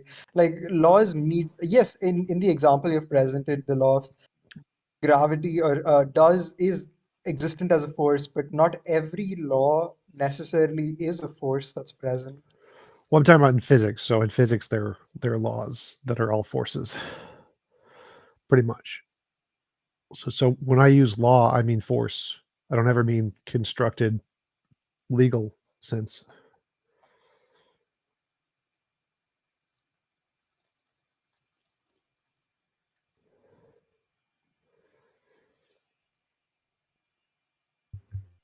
I have a somewhat related question if you're Go done, for it. River Snow. Yeah, no, I'm just gonna say that it just feels like an extra entity is being created without adequate proof, but that's just my perception of this argument. I go ahead. agree. It's just a hypothesis, so I can't prove it. So it is definitely an extra entity that I am hypothesizing, and I'm hypothesizing that if this is the case, we'll find evidence for it in the future. Okay. I can live with that. So would you say that if B is dependent on A and A is not dependent on B, we can assume that A is more fundamental than B? Like, for example, if all cases of morality we see, it's dependent on consciousness. We don't see any morality without consciousness, but we see consciousness without morality. Does that make consciousness more fundamental in any sense? No, I don't. That doesn't make sense. Like, we don't see other universes without telescopes. Does that mean telescopes are more fundamental than other universes or other galaxies? Well, no. So I Yeah, don't. that's sort of the example I was thinking about. Because that is still dependent on consciousness. That observation, it's still only reduced to consciousness, even through telescopes. I don't think that matters to the argument. So the argument is that if something is required to see or experience something else, is the first thing more fundamental than the second thing? And I'd say no. So can you think of an example of something that's be dependent on A, but not vice versa? Yes, it is dependent on the telescopes to be able to see other galaxies, but other galaxies existing is not dependent on us seeing them through telescopes. But they're both still dependent on consciousness. That doesn't matter at all to the argument. So here you give one instance of observation and you say that specific observation is dependent on telescopes.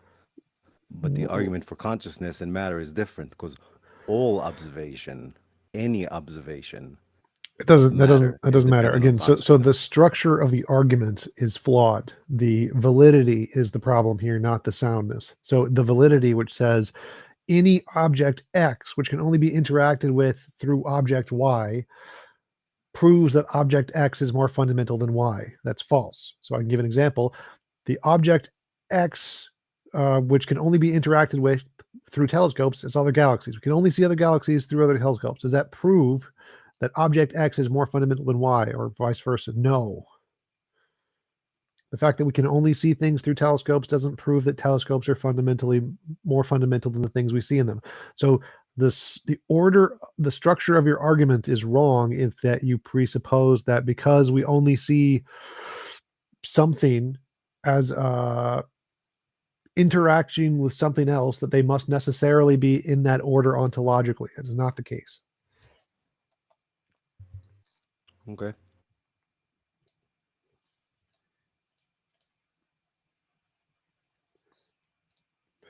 Tom, what's up, man? Hey, how's it going? So I was watching The Line with Matt Dillahunty Sure. yesterday, and he said something about trans rights or whatever. So I guess my question to you is, should a trans person have to tell their significant other that they're trans? What's your thoughts on that? Yes. I would say that Because if you're in a relationship and in that relationship you agree to be honest with one another and the person wants to know if you're trans and you don't tell them, then yes, it would be immoral not to tell them if that was one of the things you agreed upon in the relationship. I would just say, like, when they have to know it, especially like if you're trying to have kids, at that point, like, very important for them to know. So, but he said that they shouldn't have to tell them. So I was just wondering what you thought about it. It would depend on the terms of the relationship. If the relationship was constructed in that they agreed to be honest with one another and someone violated that agreement, then they would be immoral. So if they didn't say that, and if they were in a relationship and they agreed that they don't need to be honest with one another and they don't expect to be honest in all important cases, then it would be fine. Like, monogamy is the same thing. Like, if you're in a relationship and you both expect or have agreed to be monogamous and somebody cheats, that's immoral. But if you have agreed to an open relationship, then it wouldn't be. So if you're in a relationship where you have agreed to be honest with one another in all cases, then it would be immoral to hide that or to lie about that.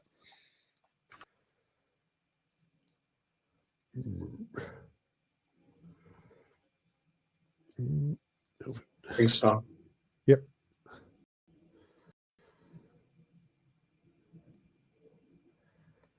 Huh.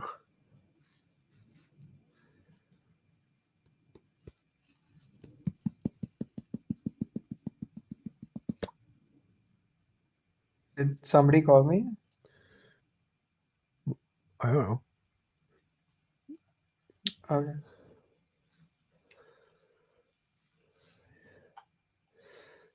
Restream is not bad. It's got some decent options to it that are usable. Captions. Move that one.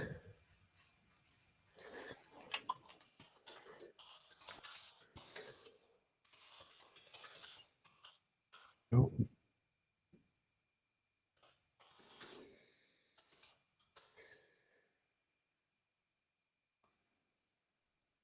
Appreciate the discussion, guys. Thanks.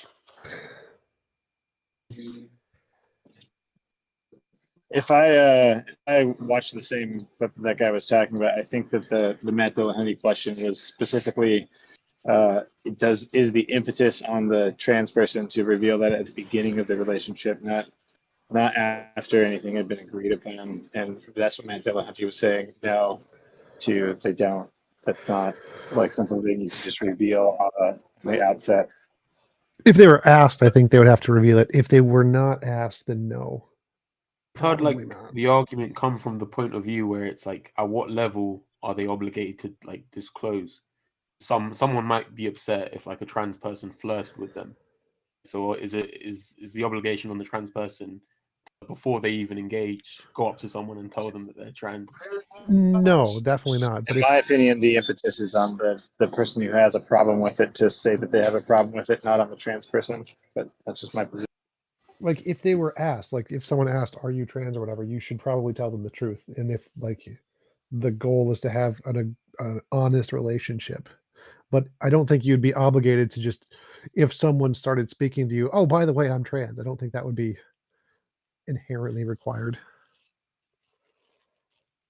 But I mean, at the same time, there are also legal requirements. So, like, in order to donate blood or plasma or anything, one of the things on the questions is, have you had any sexual contact with another male? And if you say yes to that, you can get deferred and lose money. So at the same time, yes, you do. There is an obligation that you have to tell people that because there are legal consequences if you don't.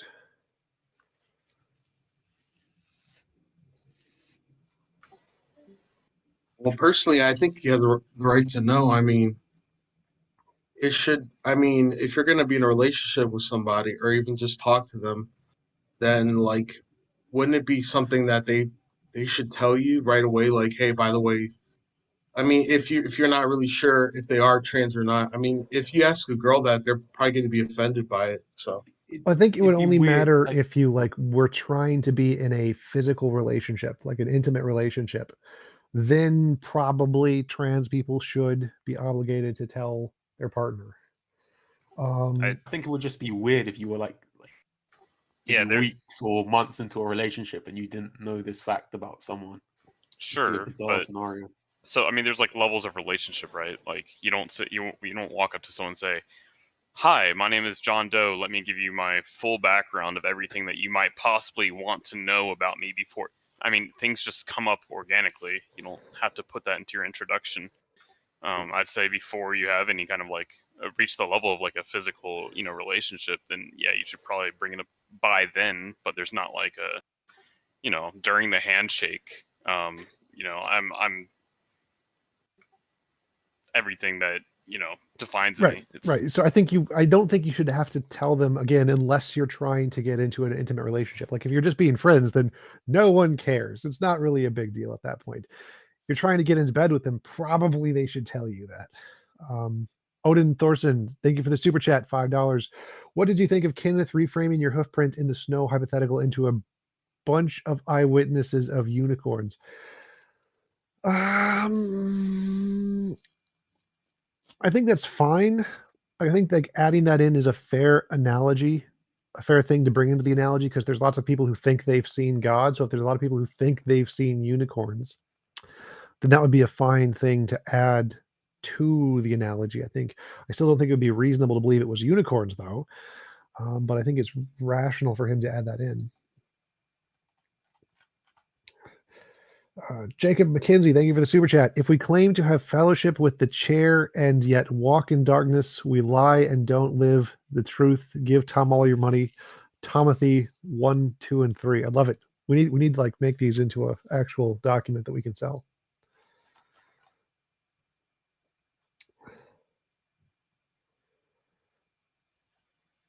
Graphics. So I don't think the telescopes is a really good example, TJump, if you don't mind. Okay, why is that? So we know how telescope works. We know that they just enlarge or make the distance shorter in a way. So it's not like galaxies are dependent on the telescope. They're just Right. dependent on distance because we know how telescope works. Right. With consciousness and observation, it's matter. It's different. Well, right. So the point here is that if the structure of your argument was good evidence, then we should be able to apply it to any case. And since we can apply it to some cases and show it doesn't work, that means the structure of your argument isn't good evidence. But with a telescope, it's not working because you can't say that galaxies are dependent on That's the point. telescopes So that means that unless your you argument use- can't be used to show anything is dependent on anything else, because it can't differentiate the ones where it is and the ones where it isn't.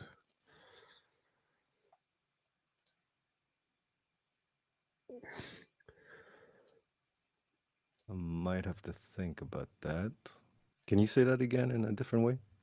Okay, so if I say the grass is wet, and when it rains, the grass is wet, therefore it rained. And I can say this argument is good evidence that it rained. And someone else could be like, no, because there are other ways that the grass can be wet. Someone could have peed on it or used their hose. So the fact that sometimes the grass becomes wet when it rains doesn't imply that your argument, which uses that as a premise, is evidence that it rained, because there are other ways to explain the argument. So if you have an argument that the structure of the argument is we only see Y preceded by X, therefore X must be more fundamental than Y, and I can give you an example where that same argument is wrong, that shows that argument isn't evidence for the case. So I can say, you use the argument that the grass is wet, therefore it rained. I can be like, well, no, it could have been caused by a hose. And that proves that that argument doesn't work. So my goal with the telescope example is to show that your argument that because we need X to experience Y, therefore X is more fundamental than Y, is an invalid argument. It's not that we need it to experience Y. It's more fundamental. Every observation we have of matter is only through consciousness. Every observation we have of galaxies is only through telescopes. Does that mean telescopes are more fundamental than galaxies? No, because we know how that mechanism works. We Right. know how telescope works. So the to say that it's structure of your dependent on argument. it would So, be so the structure of your argument that if we need X to see Y, X is more fundamental than Y, that the whole structure is proven false, because we know that that structure is wrong. Yeah, but the telescope is the eye. No, that's literally irrelevant. So again, we're talking about the structure of the argument. The content literally doesn't matter.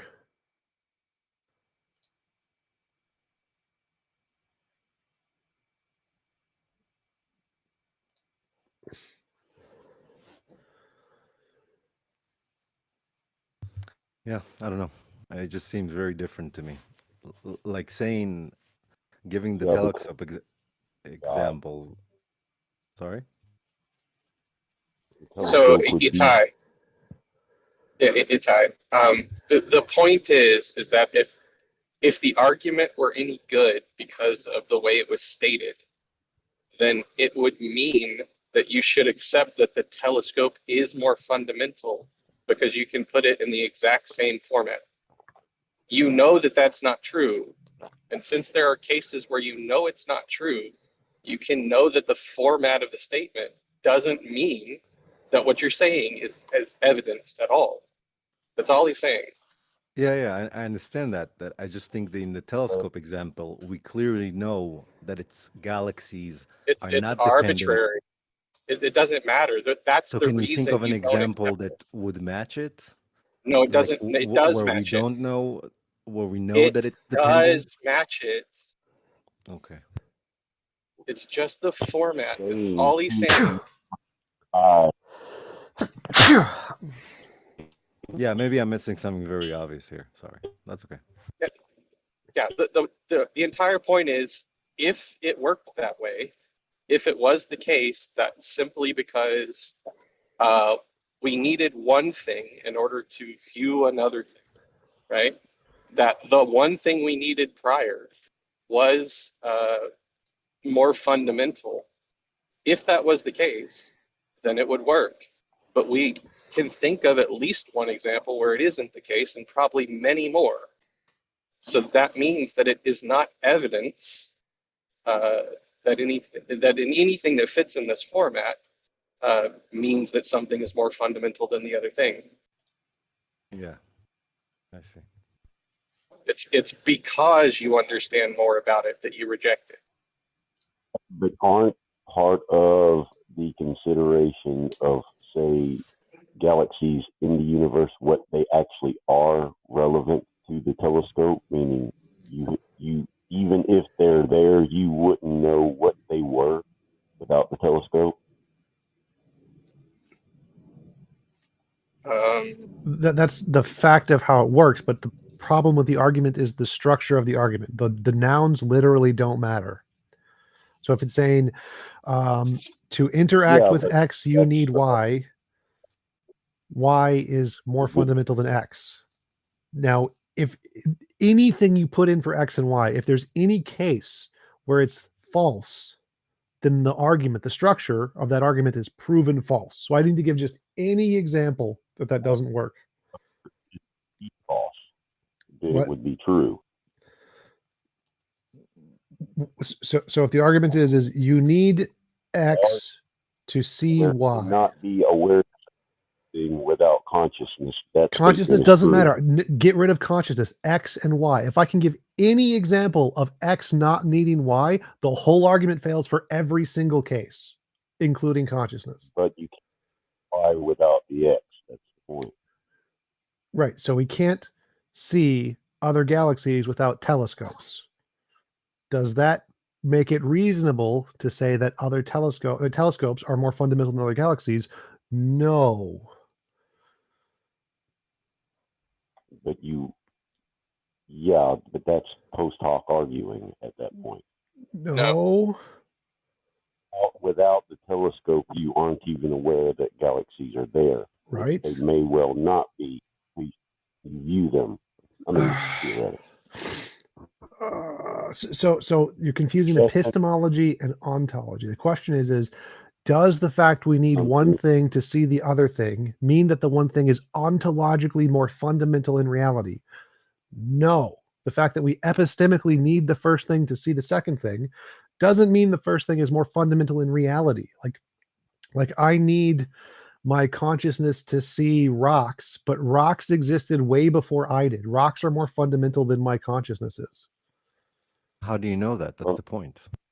All of science, the entire field of science. See the second atom. You're sort of assuming the question here. This is just an example to show that this argument is fallacious. Like, if it's suppose materialism is true, just hypothetically, if materialism is true, then rocks existed more fundamentally than consciousnesses. Now, I can't see rocks unless I'm conscious.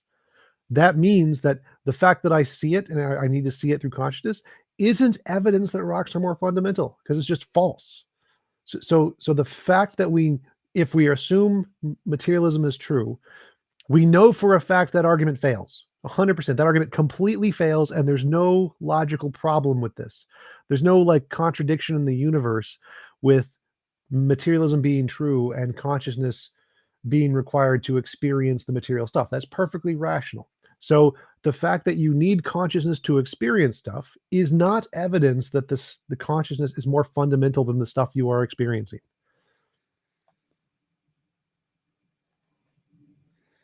Yeah, I was thinking about more of when we originally talked about it, I don't know if you remember, as a reason why to assume it, not as a proof or in any sense. If there's any reason to pose that fundamental might be that consciousness might be more fundamental. Yes, so this would not be a reason. That's because it's the same fallacious structure that doesn't work.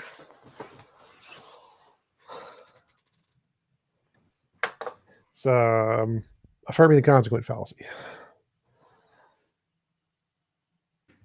Yeah, I'll have to think about it more. Thanks for engaging, though. It's very interesting to get your take on it. Yep, I'm pretty sure it's literally just an affirming the consequent fallacy. So before this, therefore, because of this, or something. I forget what the exact structure is, but it's affirming the consequent fallacy. Google it, and then it should pop up. Yeah, it's just P implies Q, Q therefore P. Yep. That's the affirming the consequent fallacy. If I may ask a question, but I think you covered this recently, TJump, so feel free not to answer because I just missed it. I'd love to hear a quick rehash of your thoughts on what reality is and what your hypothesis is for it being objective. I'm sorry if that's just a boring repeat for you.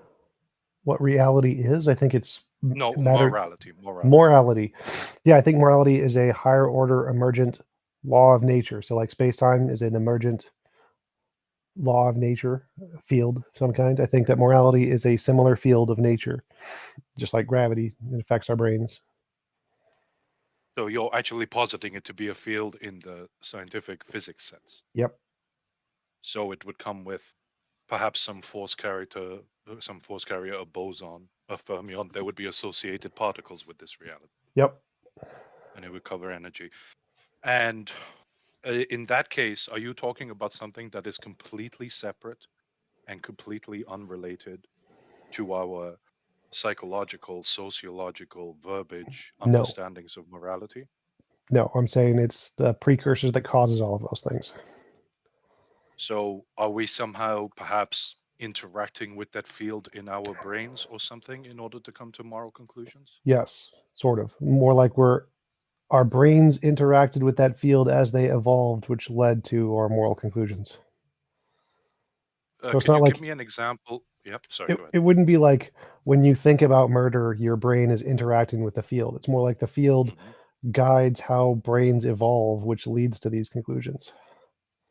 Could you give an example of any other field that you think guided the brain to evolve to a very specific paradigm? Like we have the electric field, the magnetic field, and so on. We don't usually link those to psychological paradigms of phenomenal experience. Well, so all of them worked together to come up with all of our current paradigms. Like there is an external world, that's one. Logic, 1 + 1 = 2, that's another paradigm that we got evolved from these fields. All of the different ones that are essentially fundamental. I exist. There are other minds. All of the things that we think are results of evolution and how the fields affected our evolutionary brains. Yep, I agree completely, but they're results of the foundational interaction. I wouldn't say that logic comes from a logic field or that awareness of others comes from an awareness field. But here we are jumping from the foundational structure of the universe provides the boundaries on how physics works and thus how evolution happens. Well, also like numbers. I don't think numbers are anywhere in the universe, but I think that they do accurately describe the fundamental nature of reality. I agree with you, but we don't think that there's a number field and that shaped our understanding, right? We say that there is reality and that is those apply the boundary conditions for how we can evolve. Wait, so that's just seems confusing. So I agree there isn't like a number field, but numbers do describe a fundamental nature of reality. I agree. Okay, so morality describes some fundamental nature of reality, and the question is what?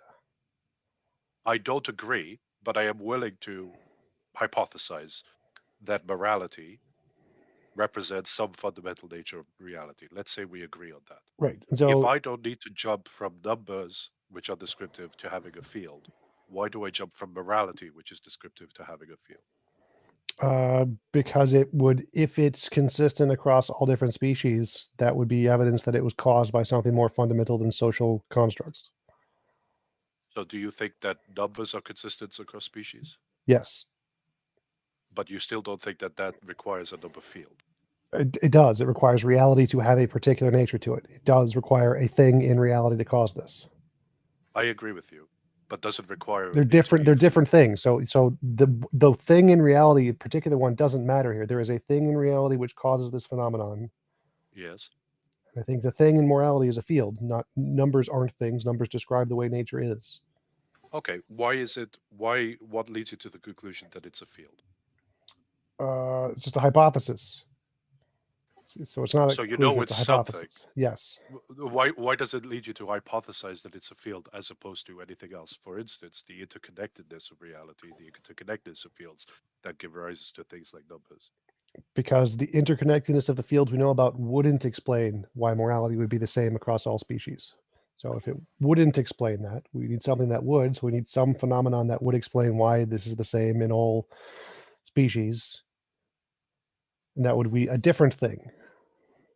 I mean, I have to admit don't that most I'm a people bit just think lost. it's an effect of natural selection in social species? Right. And that's what I said would be false. If there are other species in other universes or other galaxies that have the same patterns, then that would prove that false.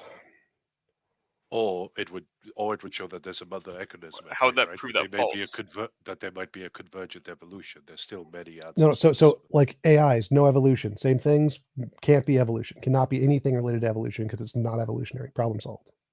That would prove evolution off the table as being the explanation. No, I accept that. If a species comes to a certain morality without having evolved, right? Yep. Then whatever gives rise to morality is obviously going to be Outside of evolution. processed in a different way, outside of evolution. I'm completely fine with that. But that doesn't relegate it to being, therefore, the hypothesis is a field, right? Sure, you can posit whatever you want as a hypothesis. I think it's a field. I think it's going to be discovered as some fundamental part of reality, which is best described as a field. So you think it's going to be some kind of map of space-time, and every point in it is going to be a Space-time tensor is just or a one value? kind of a field. It's just one kind of a field. So yes, it's going to be something like a field. Space-time isn't a field, not in the sense that we're talking about physical fields. Fields are the electric field, magnetic field, and Those so are on. different kinds of Space-time- fields. Those are all just different kinds of fields. It's a manifold. I don't think space-time is accurately described as a field. I'd love it if, please do, link me to where you might get that concept from, because we have classical space-time and quantum space-time, and neither of them are shown to be a field. Quantum space-time we don't understand. But I have a physics background. I haven't heard it stated that space-time is considered a field. We can name the fields. We can name what properties fields have, why we postulate them. We know that It's they give literally rise just to a gravitational field. So space-time field, the space-time field, just Google the word space-time field. As this discovery that space-time geometry is nothing but a manifestation of a particular physical field, the gravitational field. It's literally field. Like, why are you wasting my time on this? I apologize. I'm not trying to waste your time. I Googled it, and the first result that I get is that it's a manifold, it's a model, and it isn't related to a field. But I'm looking through, for instance, Wiki now to see whether or not I Google can get any space-time reference to field. that. Just Google the word space-time space field. Space-time field. Honestly, first result, happy to share it. Physics, space-time is any mathematical model which fuses the 3 dimensions of space and 1 of time into a single 4-dimensional manifold.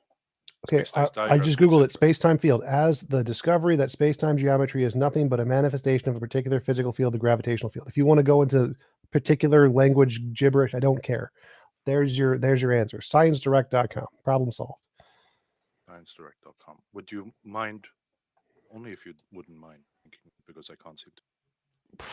I don't know how to. But you don't have to. If this is bothering you, that's fine. I was interested in piecing out your thoughts on it because I didn't understand whether you meant field in a very specific sense or in a more general colloquial sense, and what is getting you to the interpretation field above any other interpretation.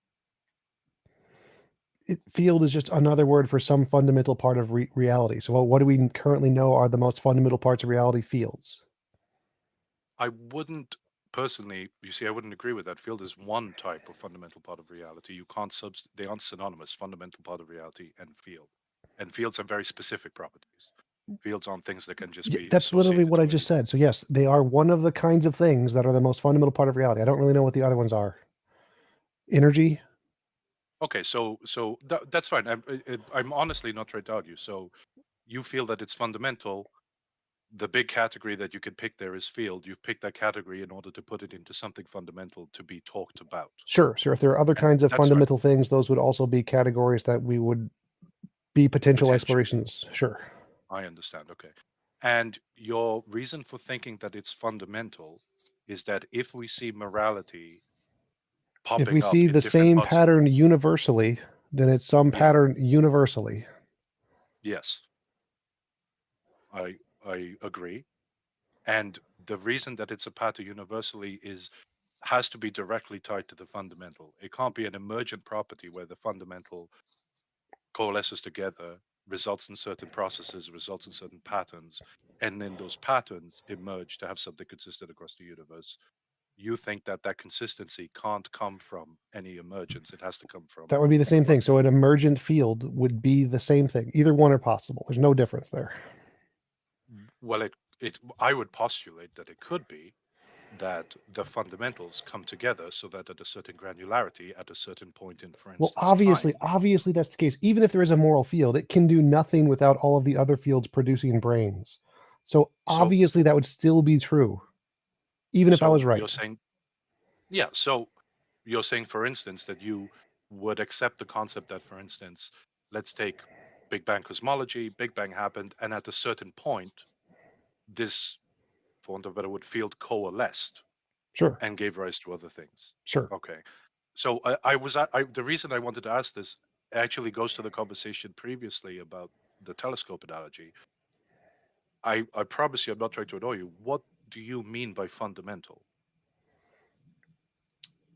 A part of the fundamental nature of reality. I don't know what the best way to describe that is. A thing that is an innate part of the reality. An innate. Okay. You see, that's probably why there's this confusion for me. For me, fundamental is not just innate, but also basic building block, like lowest level, lowest granularity.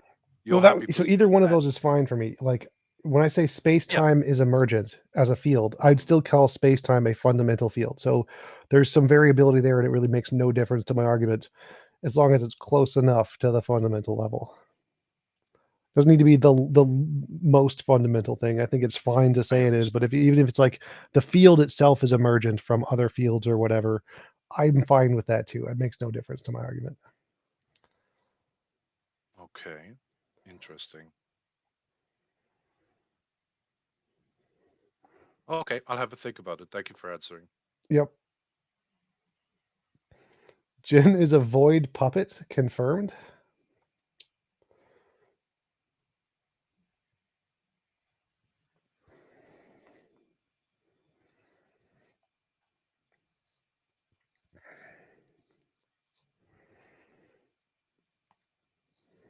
Anybody else got any questions, comments, stuff?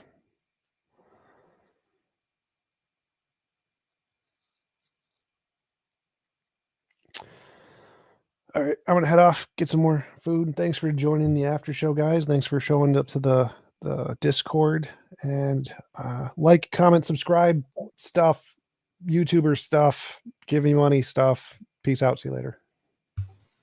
Thanks, Bye, TJump. Tom.